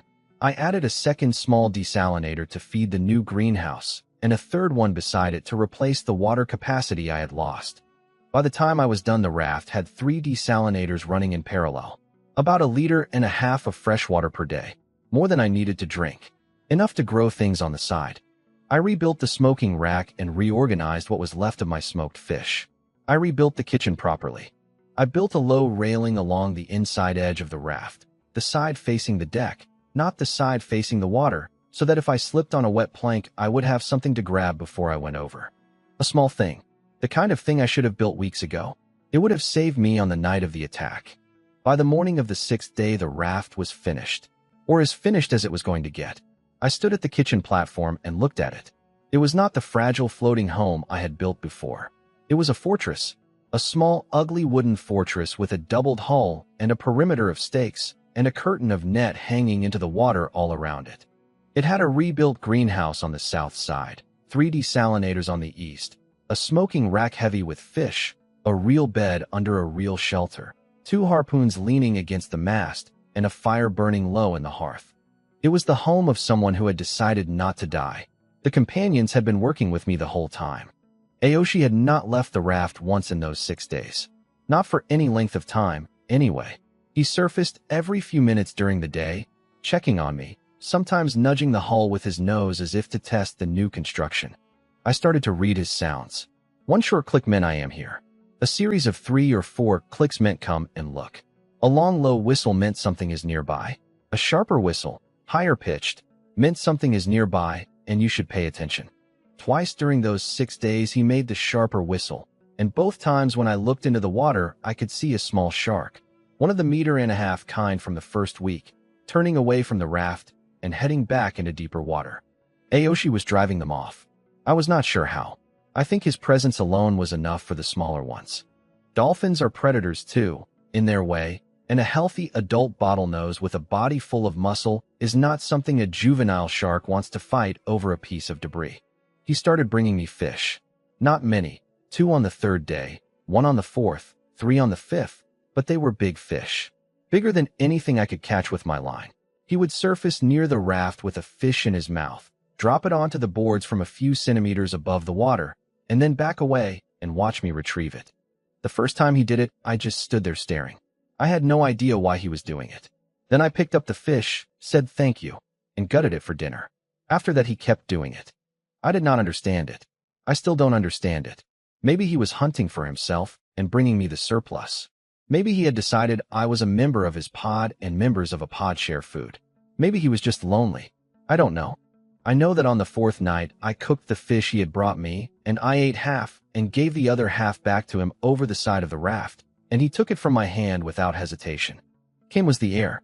She left at sunrise every morning and was gone for 2 or 3 hours. She came back with information. I learned to read her too. The way she circled when she'd found something worth showing me. The way she stayed low when something dangerous was nearby. The way she perched on the greenhouse roof and rasped a particular long complaint when she'd seen no debris worth chasing. On the 4th morning, she came back from the south excited. She circled the raft 3 times and then flew off again, slowly enough that I could see what direction she was going. South-southwest. I climbed onto the raised sleeping platform and looked. Half a kilometer away, there was a clear patch of debris on the water. I could just see it as a darker line against the morning swell. I rigged the new paddle. I had built one on the 3rd day, sturdier than the first, and worked the raft slowly toward the patch with cames circling overhead. It took most of the day. The raft moved like a wet log now, much heavier than before, and I had to row in shifts because my arms gave out every 20 minutes. Aoshi swam alongside the whole way, sometimes pushing the back of the raft with his nose to help. I could feel him doing it. The raft moved a little faster when he was pushing. We reached the debris field by late afternoon. I dragged in everything I could. More planks. A chunk of metal grating, larger than the first one. 2 more barrels. A coil of thicker rope than anything I had. A long section of canvas in surprisingly good condition. Several smaller bits of wood and rope and broken plastic. And then, on one of the last hauls, Aoshi came up beside the raft pushing something with his nose. It wasn't food. It wasn't a piece of debris I could use for building. It was small enough that he had it balanced carefully against the side of his face. And when he nudged it up against the boards and let it go, I had to lean down with my hand to pick it up before it sank. It was a piece of metal, about the size of my palm, roughly rectangular but slightly curved, as if it had been part of something larger. The metal was a strange grayish color, smoother than steel, lighter than I expected when I lifted it. It was not rusted. It had been in the salt water for who knows how long, and it was not rusted. I turned it over in my hands. There was an engraving on one side. I held it up to catch the late afternoon sun and looked at it carefully. The engraving was a series of marks. Lines and curves arranged in a pattern that was clearly deliberate. Not random scratches, not damage, but a script. Symbols. Writing. I looked at it for a long time. It wasn't Japanese. I would have recognized any kanji or any kana instantly, even worn once. It wasn't English. The letters of the Latin alphabet were not there. It wasn't Chinese. It wasn't Korean. It wasn't any system I had ever seen on a sign or in a book or on a website in 28 years of being a literate person on the planet Earth. But it was writing. I knew it was writing because of the way the marks were grouped, short clusters separated by tiny spaces, the way words separate in a sentence. There was rhythm. There was structure. There was meaning if you knew how to read it. I had never seen this language before in my life. I sat down on the kitchen platform with the metal piece in my hand, and I stared at it as the sun went down over the water. Aoshi was clicking softly in the water beside the raft. Kame was on the greenhouse roof, watching me with one tilted eye like she was waiting for me to understand something. I understood it slowly. Someone had made this metal piece. Someone with hands. Someone who knew how to refine metal into something better than rust, and shape it into something smooth, and engrave a written language on its surface. Someone who had made this object and then either lost it or thrown it away or died holding it. And the ocean had carried it through who knows how many days or weeks or years until a dolphin had brought it to me. Shiroda, Японец из Токио, погибает под грузовиком и возрождается на деревянном плоту 4x4 метра посреди бескрайнего океана с игровой системой, выдающей задания через синие экрана. Первые дни он балансирует на грани смерти, пока не начинает собирать плавающий мусор и мастерит солнечный дистиллятор, а самой ценной находкой становится запечатанный сундук с огнивом, ножом, рыболовной леской и гвоздями. К плоту приземляется раненый альбатрос с поврежденным крылом, которого герой выхаживает и называет Каме. Птица становится разведчиком, каждое утро улетающим на поиски обломков. Через неделю Каме обнаруживает скопление мусора с бочкой семян овощей, и герой создает почву из водорослей, рыбьих внутренностей и золы, строя импровизированную теплицу. За несколько недель плот превращается в настоящий дом с душем, кроватью, кухонным столом и коптильней для рыбы. Но все рушится, когда огромная 5-метровая акула 3 дня атакует плот. На 3-ю ночь акула разрушает западную часть плота вместе с теплицей. 3 недели труда уходят в воду. А Хирота соскальзывает в темный океан, но крупный дельфин со шрамом таранит акулу и выносит героя на спине к плоту. Герой называет Эфина Аоши и счастливее восстанавливает плот. Латает разрушенный обл двойным слоем досок. Создает кольцо из 31 кола и растягивает под плотом, принеся кусками сети, как защитный барьер. Дельфин все это время остается рядом, приносит рыбу, отгоняет мелких акул и даже помогает толкать плот к обломкам, на которые указал Каме. Герой учится понимать звуки Аоши. Один щелчок означает «Я здесь». Серия щелчков. «Посмотри сюда». Свист предупреждает об опасности. К концу 6-го дня плот превращается в крепость с двойным корпусом, сетевой защитой, гарпунами и восстановленной теплицей. Но самое важное открытие происходит, когда Аоши вытаскивает из воды кусок металла размером с ладонь с выгравированной письменностью. Ни японской, ни английской, никакой из известных систем. Герой понимает, кто-то разумный создал этот неподдающийся ржавчине предмет, и океан донес его через неизвестное расстояние. Открытие, ставящее под вопрос все, что он знал о мире. I was not the first person here. I had been so deep in the work of staying alive, so completely consumed by water and food and shelter and sharks, that I had stopped asking the obvious question. Not how do I survive, but who else has survived? I had been thinking of this world as empty, as a vast ocean with only me and my raft and the things that wanted to eat me. But the world was not empty. The world had people in it. People who made things. People who wrote. People who lived somewhere. And if they lived somewhere, somewhere out there beyond the horizon, then somewhere was a place I could go. With my raft. With my paddle. With my dolphin and my bird and my harpoons and my smoked fish and my water. I closed my fingers around the metal piece and held it tight in my fist. For the first time since I had opened my eyes on a 4x4 square of wood with no water and no food and no hope, I had a goal that was bigger than the next sunrise. I had a direction. I just didn't know which way.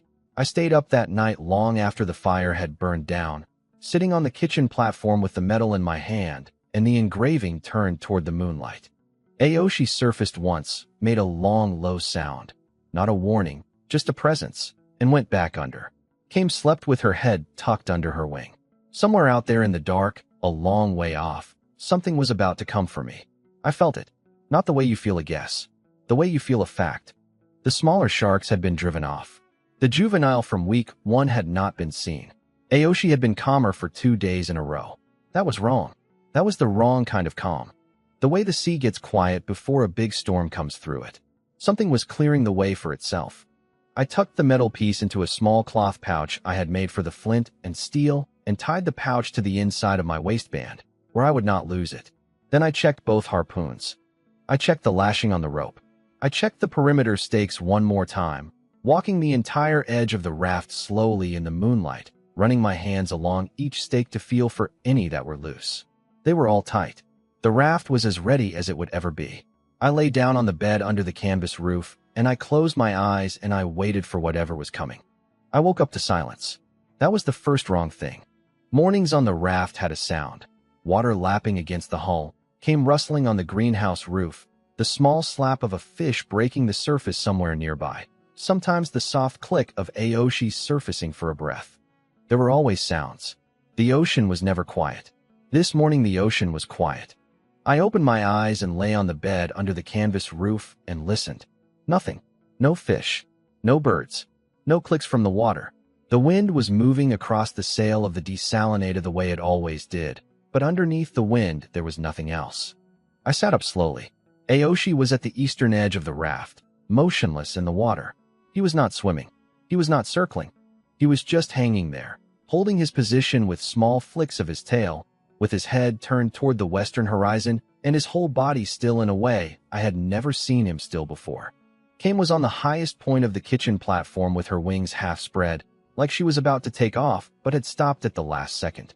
Her head was turned the same direction as Aoshi's. Her eye was fixed on the same point in the distance. I followed their line of sight. The horizon looked empty at first. Pale gray sky meeting darker gray water in a flat line, lit from behind by a sun that hadn't fully cleared the eastern horizon yet. I scanned slowly, west to north, north to south. Nothing. Then I saw it. A fin. Just the tip of it at first. A dark triangle barely above the water, so far away that I could only see it because I was looking for it. It was moving, coming toward me, slowly. The way something moves when it knows the prey can't run, when it has all the time in the world. I watched it for a full minute before I moved. I needed to be sure. I needed to see how big it was before I started preparing for the wrong size of enemy. The fin got closer. After a minute I could see that it was not a normal fin. It was tall, taller than a man's height above the water, and it was wide at the base, the kind of base that meant something massive underneath. The water around it didn't behave the way water behaves around a normal swimming animal. It bulged. The back of the thing under the fin was breaking the surface in long, slow swells that went on for meters before the fin even passed. I had been telling myself for days that the shark from the night attack had been 5 meters, maybe 6. This thing was longer than my raft. I stood up. The system pinged in front of my eyes, calmly, the way it always did, as if it were reporting the weather. Threat detected, level 5. Survival probability, unknown. I almost laughed. Survival probability, unknown. That was the system's polite way of saying we don't know how to calculate this. I called the thing Oni in my head before I had even finished standing up. Oni, demon. The old word for the things that come out of the dark in the old stories. The things that are too big for the ordinary rules. The thing in front of me was an Oni, and naming it gave me something to focus on, a target for my fear. Oni was old. I could see that even from a kilometer away. The fin was not smooth. The fin was scarred along its top edge, notched in 3 places, ragged. Whatever this animal was, it had survived a long lifetime of fights with other things its own size. It had been winning fights for years. I had 30 seconds to get ready. I moved. I grabbed both harpoons from where they leaned against the mast and checked the lines one more time. Both anchored to the kitchen platform. Both coiled flat on the deck so they wouldn't tangle. I grabbed the hammer and tucked it through my waistband. I grabbed the rusted knife and tucked it through the other side. I made sure the cloth pouch with the metal piece and the flint and steel was still tied tight against my hip. I took a position at the western edge of the raft, where Aoshi was watching from. I crouched low. The doubled hull came up to about my knees from this position. Below the hull, the perimeter stakes pointed outward and downward into the water. Below the stakes, the net curtain hung like a fringe. I waited. Only took a long time to arrive. The slow part was almost worse than the attack. I knelt on the wet planks at the western edge for what felt like an hour, watching the fin grow larger by tiny increments, while Aoshi stayed perfectly still in the water beside me and Kame stayed perfectly still on the platform behind me. The 3 of us, all looking at the same point on the horizon, all waiting for the moment when the world was going to start moving very fast. I had time to think. I didn't want time to think, but I had it. I thought about the truck in Tokyo, about the way the dark had come down on me with no warning. About how, in some sense, every second of life I'd had since opening my eyes on this raft was borrowed time I should not have had at all. About the fact that if I died here this morning, I would die having built something with my own hands for the first time in my life. A home, a system, a small partnership with 2 animals who had decided I was worth keeping alive. And that was more than I'd had in 28 years of being a salaryman in an office in Shinjuku. I thought I am not going to die here. Then I thought, yes, you might. Then I thought I am still not going to die here. The fin reached the edge of the closer water, maybe 200 meters out. Aoshi clicked once, sharp, short, the warning click, and dove. Oni's first pass was a circle. It came around the raft at a distance of maybe 50 meters, slow, the great body cruising just below the surface. I could see its outline now. The head was wider than any shark I had ever seen in a documentary. The eye on the side of the head was the size of my fist, dark and wet and old. There was a long pale scar down the side of its body from somewhere near the gills to the base of the tail, a scar from another fight, a fight Oni had survived. Both flanks were marked in ways that I now understood were trophy marks. Generations of fights. Generations of winning. It circled twice. It was studying me. It was studying the raft. Then it stopped circling and turned and came at me. The first attack was straight in from the west. It moved fast, much faster than something that big should be able to move. The water in front of it bulged into a wave as it accelerated. I could feel the vibration of its body through the planks under my knees before it hit. I planted my feet, tightened my grip on the first harpoon, and waited. It hit the perimeter stakes.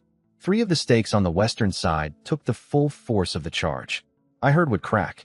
I felt the entire raft jerk back from the impact, sliding maybe 2 meters across the surface.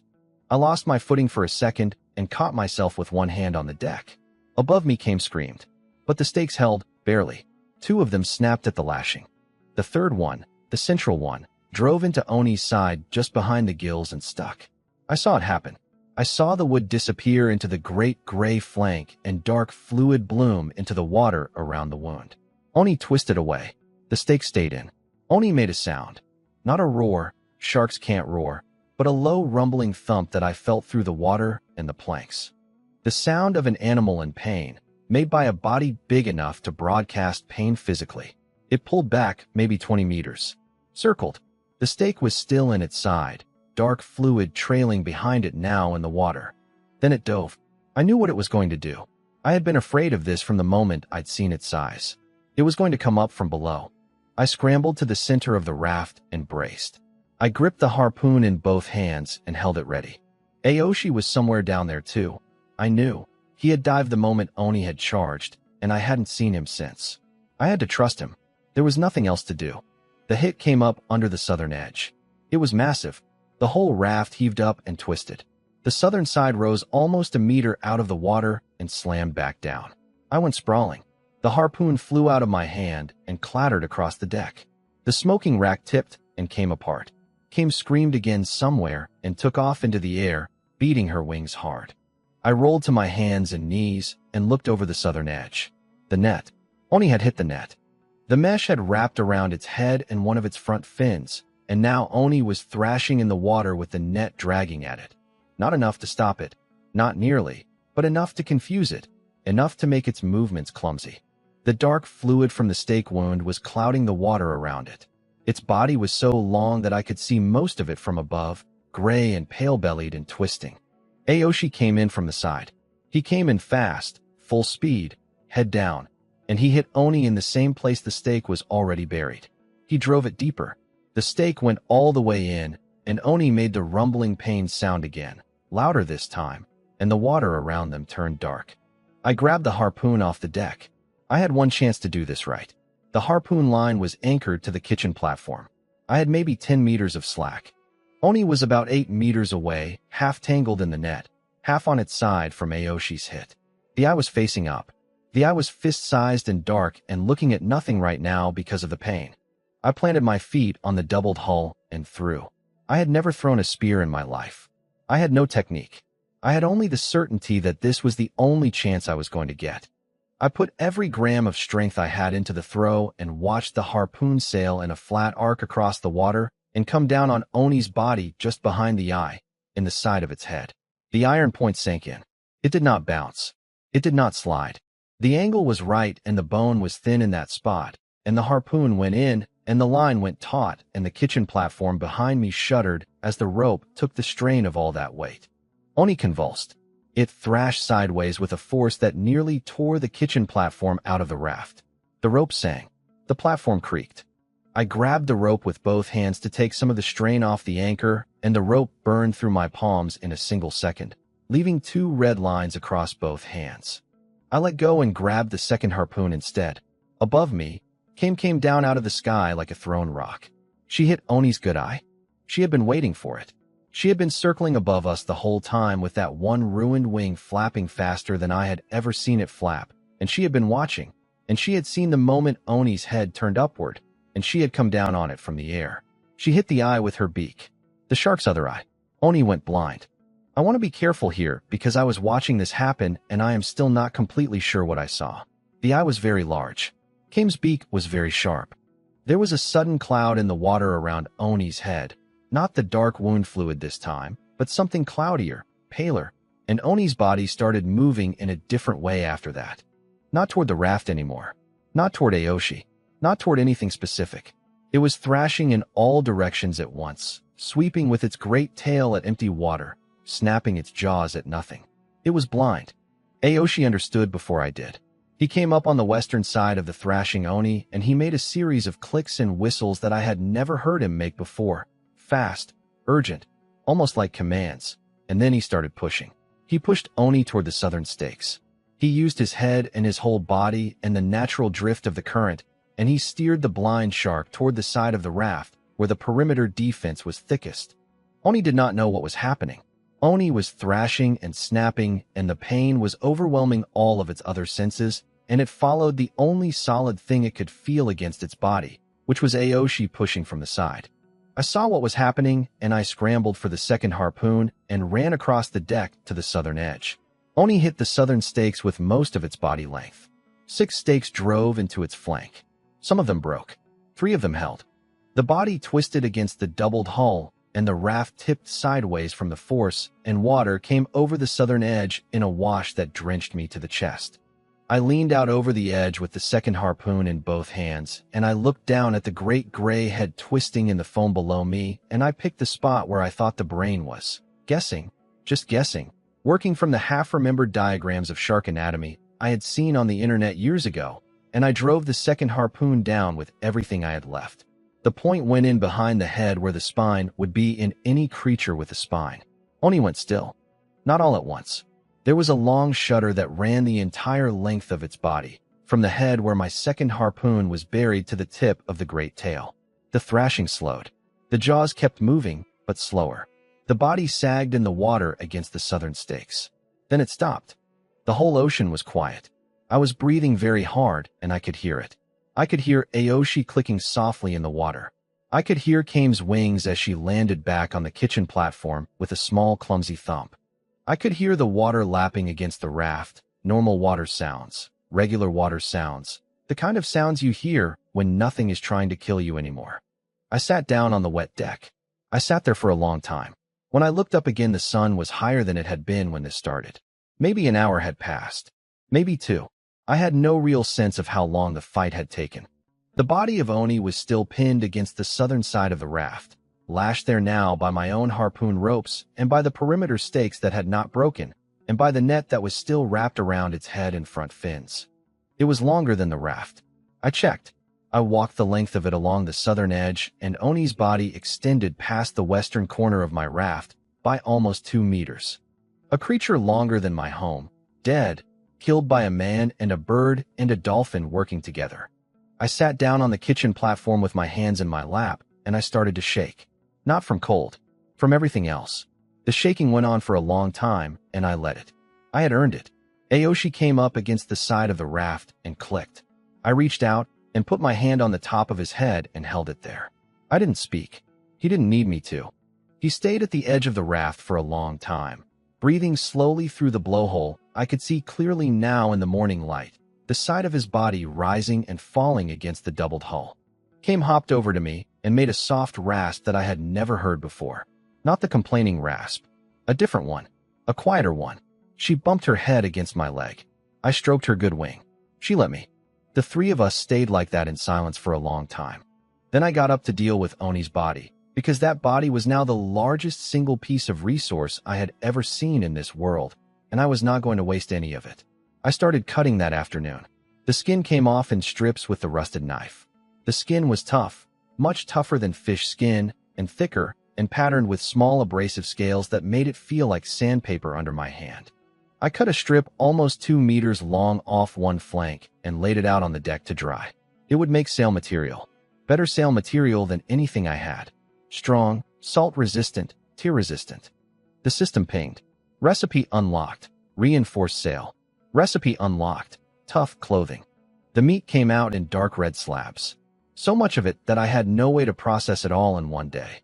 I cut the best of it, the meat from the back near the spine, into long thin strips and started laying them out on the rebuilt smoking rack. I salted some of it with the salt scraped from the inside of the desalinator bowls. The rest of the meat I cut into chunks and packed into a barrel I had cleaned out for storage. There was enough meat in Oni's body to feed me for months. The teeth I pulled with the rusted knife and the hammer, prying them out of the great jaw one at a time. Each one was as long as my thumb, sharper than anything I owned. I lined them up on the kitchen table and counted 43 of them before I stopped counting. Recipe unlocked. Sharp points. The bones I would deal with later. They were going to be tools and structural elements and weapons and frames for things I had not even thought of yet. The liver was the prize. I found it when I cut deeper into the body cavity in the late afternoon. The liver of a shark this size was enormous. Bigger than my torso, dark and dense, and dripping with oil. I cut it out in pieces and rendered it down in a pot over the fire that evening. Pure shark liver oil came out of the rendering, a slow trickle of dark golden fluid that I caught in a clean container. Recipe unlocked. Oil lamp. Recipe unlocked. Soap. I would have light at night now. I would be able to wash properly. 2 more pieces of being a person. I worked until the sun went down. Then I lit a small piece of cloth in a clay dish I'd made from broken pottery, soaked with the new oil, and I had a working oil lamp by full dark. The lamp lit up the kitchen platform and the table and came sleeping spot and the edge of the bed in the next zone over. Soft warm light. The first artificial light I had had on this raft since the day I died. I sat by the lamp and ate a strip of the smoked meat from the smoking rack, already half cured by the slow heat, and watched Kame settle down for the night. Aoshi was somewhere in the water beside the raft, resting. I could hear his breath every few minutes through the planks. I went back to Oni's body one more time before I slept. I had been putting off the last part because I wasn't sure what I was going to find. The stomach. I cut into the stomach with the rusted knife, and the contents spilled out onto the deck in a slick of half-digested matter, and I held the lamp closer and started sorting through it. Bones. The first thing I found was bones. Animal bones, fish bones, the long curved rib of something that had been the size of a dog, the small skull of a seabird like Kame. Then human bones. I found a human jawbone first. It was unmistakable, the shape of it, the small flat teeth still set in the curve of the bone. Then a piece of skull, broken. Then a femur, snapped near the middle. Not from one body. From several. There were more femurs than would fit one person. There were 2 skull fragments that did not match each other. Oni had eaten people. Multiple people. Over how long? I could not tell. Years, probably. Maybe decades. This was an old shark. It had been hunting these waters for a long time, and when it had found human survivors on rafts like mine, it had eaten them. The note in the bottle from the dead man Aoshi had brought me weeks ago. Beware the big shadows. They come on the 3rd week. That had been from one of these people. He had been one of the survivors before me. He had warned me. He had also been wrong about my 3rd week, because I was past my 3rd week and Oni had only just arrived now. Or maybe he had been right, and I was just luckier than he was. I kept sorting. Among the bones I found something else. It was made by hands. A piece of metal, oval, a little larger than the first metal token Aoshi had brought me. The same strange grayish color, the same unrusted surface. Engraved on one side with the same kind of unknown writing, but different markings. Different words. A different message. Entangled around the metal, stuck to it by digestive matter, there was a strip of cloth. Cloth. Not fabric from a sail. Not canvas. Not the scrap of someone's clothes from a dead man's raft. Woven cloth. The kind of cloth that is made by people who have looms and dye and patterns. The strip was small, maybe the size of my hand, and the pattern on it was a series of red and dark blue stripes alternating in regular bands. Decorative. Made with intention. Made by someone who cared what cloth looked like. Made by hands. Worn by a person. A person who had been alive recently enough that the cloth was still cloth and not pulp. I held the metal piece in one hand and the strip of cloth in the other, and I stood very still on the deck of my raft in the soft yellow light of the oil lamp. Someone who could weave patterned cloth had been eaten by Oni. Recently. That meant the person had been in these waters. Alive. With clothes. With a written language and the ability to refine metal. And then, sometime in the last weeks or months, they had ended up in the same patch of ocean as a giant shark, and the giant shark had won. I closed my fingers around both objects. There were people here. Real people. People who lived somewhere with cloth and metal and writing. People who, until very recently, were alive, until they had crossed paths with something they couldn't fight. I had just killed that something. I sat down on the kitchen platform with the lamp burning in front of me and the 2 artifacts in my hands, and I looked out into the dark water past the edge of my raft. Aoshi surfaced once, somewhere in the dark, and made a soft, contented click before going under again. Kame was already asleep with her head under her wing. Tomorrow I was going to have a lot of decisions to make. Tonight, I just sat with the lamp and the bones and the cloth and the metal, and I tried to understand the size of the world that had just opened up in front of me. I woke up the next morning to a different world. I knew it before I opened my eyes. I could feel it in the way my body lay on the bed, not braced, not curled, just lying. The constant low hum of fear that had been running under everything for weeks was gone. I could feel its absence the way you feel the absence of a noise you'd stopped hearing because it was always there. I sat up slowly. Every muscle in my body hurt. My palms were 2 raw red lines from where the rope had burned them yesterday. My right shoulder had a deep ache from the harpoon throw. I had a cut on my forehead I didn't remember getting. I didn't care about any of it. Oni's body was still lashed to the southern side of the raft. In the morning light, it looked smaller than it had yesterday, not because it had shrunk, but because yesterday it had been a god of the deep coming for me, and now it was meat and bone and material, and a story I could tell. The dead are always smaller than the living.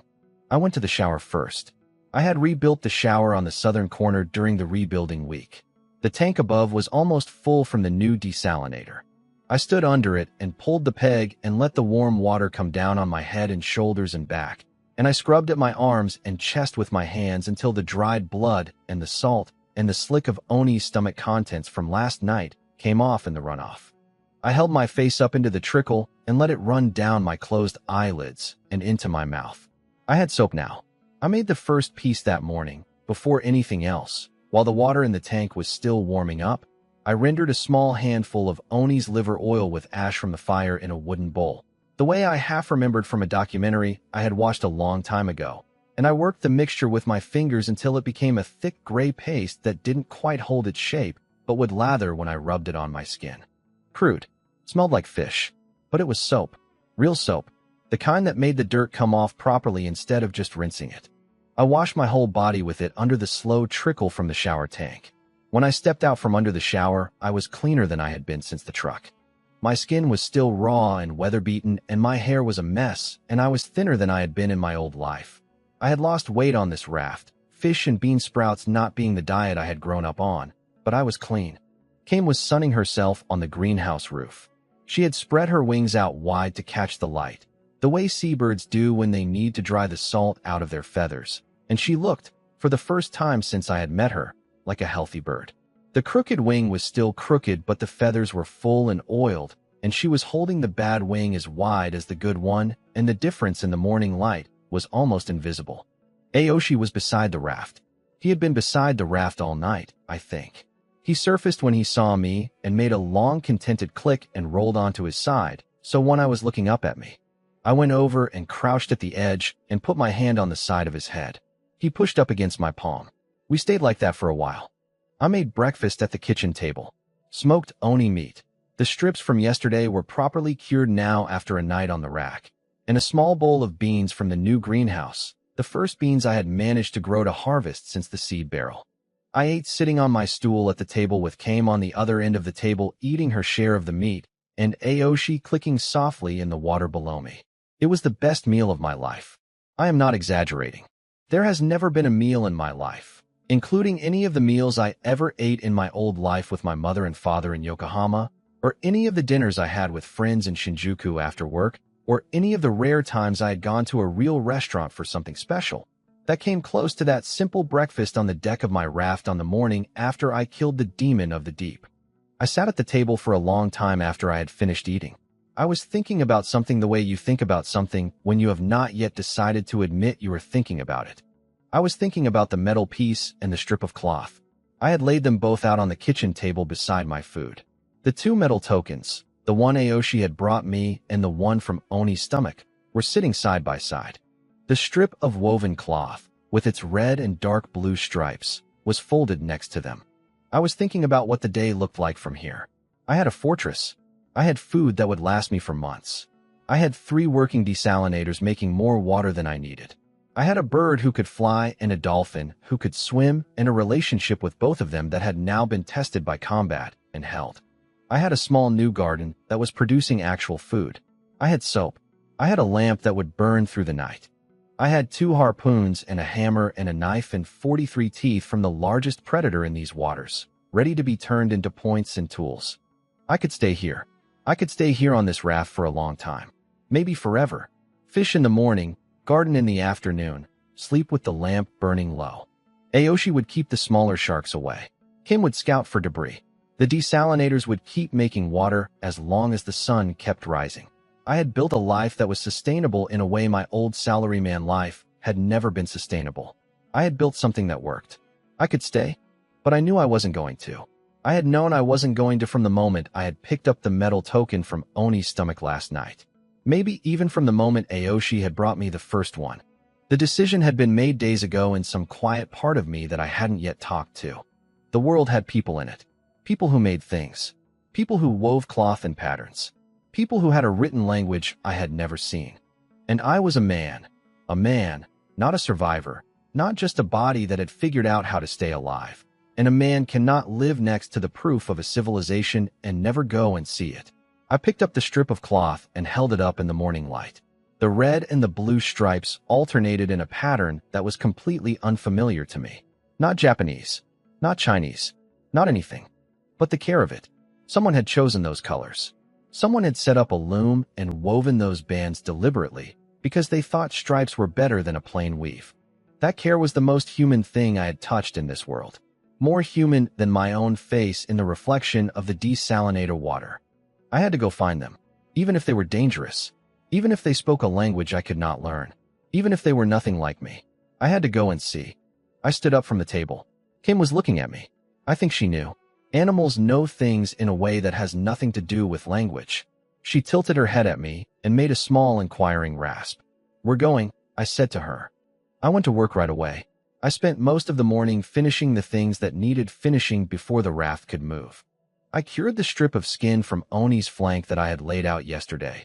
It was almost dry now, much tougher than canvas, sandy and ridged on one side and smoother on the other, and I cut it into the shape of a real sail. I rigged it to the mast. The mast was the same broken stub I had been working around since day one, but I added a long pole lash to it as an extension, doubling the height. The new sail caught the wind the moment I unfurled it, and the raft jerked forward by half a meter before I caught the rope and held it. The reinforced sail of Oni's skin was 3 times stronger than the canvas sail I had made before. It was going to hold up to real wind. I built a real rudder on the back of the raft. I had been steering with a paddle until now, which worked for short trips but would be useless on a long voyage. The rudder was a flat plank lashed to a vertical pole, set into a wooden bracket on the rear edge so I could turn it from a position by the mast. Crude, but it would let me hold a course. I packed everything that needed to be packed. The smoked meat went into 2 barrels with sealed lids. The dried beans went into a cloth pouch. The water went into the largest sealed containers I had, 3 of them, almost full, enough for 10 days even if the desalinators failed completely. The metal pieces and the strip of cloth went into the pouch at my waistband, beside the flint and steel. The harpoon stayed by the mast, the knife on my belt, the hammer in the waistband, the lamp and the oil for it in the kitchen. I left some things behind. I left the smoking rack. I would build another one. I left the bigger of the 2 desalinators, the one that was lashed solidly to the deck and would be hard to rebuild if I broke it taking it apart. I left some of the heaviest building material I had been hoarding, the iron rings and the bigger metal pieces, because I needed the raft to be lighter for travel. It was strange to leave things behind. They had cost me weeks of work each.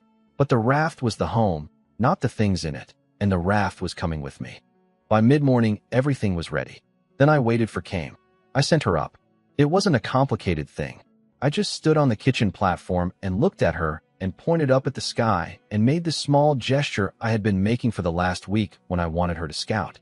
She rasped at me once. The "I am tired and I just woke up" rasp.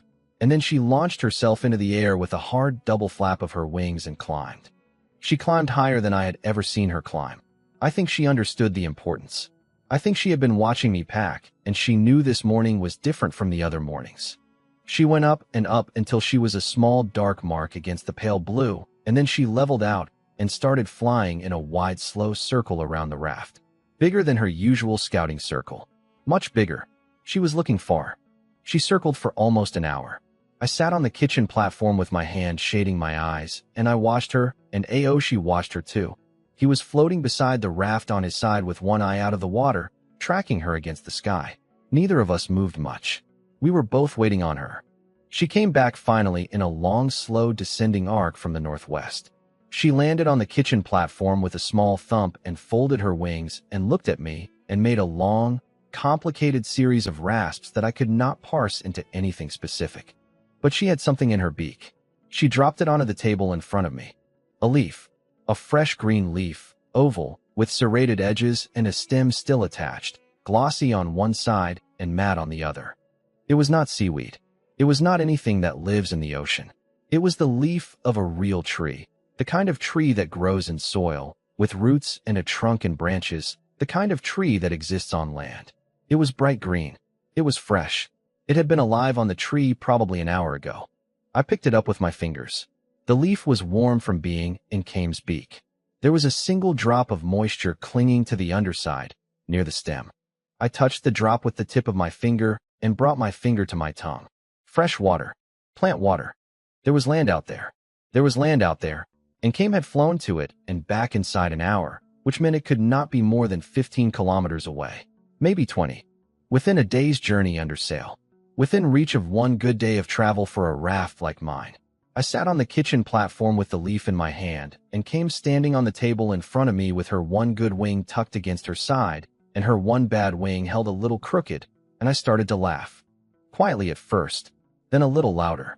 The kind of laugh that comes out of you when something has become too much to hold inside. Aoshi clicked from the water beside the raft. Long and contented. I laid out the 4 artifacts on the kitchen table in front of me, side by side, in the order I had received them. The first metal token, the one Aoshi had brought me. Smooth, gray metal, palm-sized, engraved with the writing I could not read.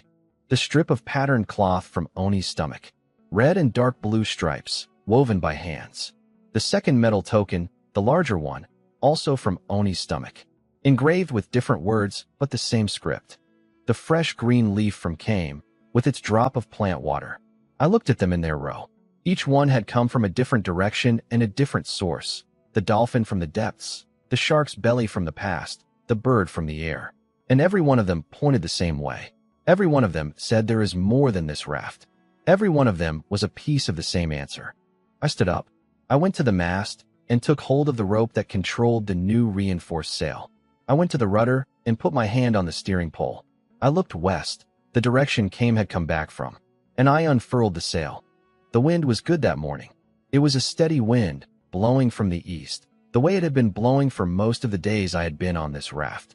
The sail filled. The reinforced shark skin caught the wind in a way the old canvas never had. It bellied out solid and tight, and the rope I was holding in my burned hand went taut all the way to the mast, and the raft moved. It moved the way it had never moved before. Not the slow drift of the current. Not the sluggish push of my paddle. Sailing. Real sailing. The whole structure under my feet picked up speed in a smooth, steady acceleration, and the water started to whisper against the doubled hull and the broken corner I had patched and the perimeter stakes that had held against Oni's charge. The raft was moving west under its own power. Aoshi stayed alongside the raft on the southern side. He had positioned himself to swim with us. Not pushing this time, just keeping pace. And after a few minutes he sped up slightly and slid out in front of the raft, taking the lead. He was leading me. He knew where we were going. Maybe he had always known. Maybe he had been waiting for me to be ready. Kim was already in the air. She had launched the moment the sail had filled, and she was now flying in a long, slow line ahead of us, climbing and gliding in a pattern that I now understood as a scouting course. She would fly out a few hundred meters, circle, come back, and then go out again, drawing a path I was meant to follow. I held the rudder with one hand and the sail rope with the other, and I set my course on her. The system pinged in the air in front of me. I had been almost expecting it. The system always knew when the world had changed. Approaching inhabited zone. Threat level, unknown. New section unlocked. Reputation. I read it twice. Then a third time. Reputation. That was a word that meant other people. Reputation was a thing you had with someone who could remember you. The system was telling me, in its calm, flat way, that I was about to enter a place where I would be seen by other beings who would form opinions of me and remember those opinions over time. The system was telling me that the part of my life that had been pure survival was over, and a new part, a much more complicated part, with politics and language and trust and betrayal and everything else that comes with humans, was beginning. I closed the system screen. I looked west at the empty horizon and at Kame's small dark shape against the sky and at Aoshi's gray back rising and falling in the swell ahead of me. And I said the thing out loud that I had been thinking about all morning. A month ago, I didn't know how to catch a fish. Today, I killed the king of these waters. But somebody made this token. Somebody wove this cloth. Somebody is alive out there with hands that build and a mouth that speaks a language I have never heard. And if they're still alive, that means they know how to kill too. I learned how to survive against the ocean. Now I have to learn how to survive against people. The wind moved across the sail, and I don't even know if they speak my language. I stood at the rudder of my raft as the sun climbed higher, with my bird scouting the sky in front of me and my dolphin leading me through the water, and I sailed west toward the place where the leaf had grown, and the place where the cloth had been woven, and the place where, somewhere, a person was waking up this morning who did not yet know that I existed. I would meet them soon.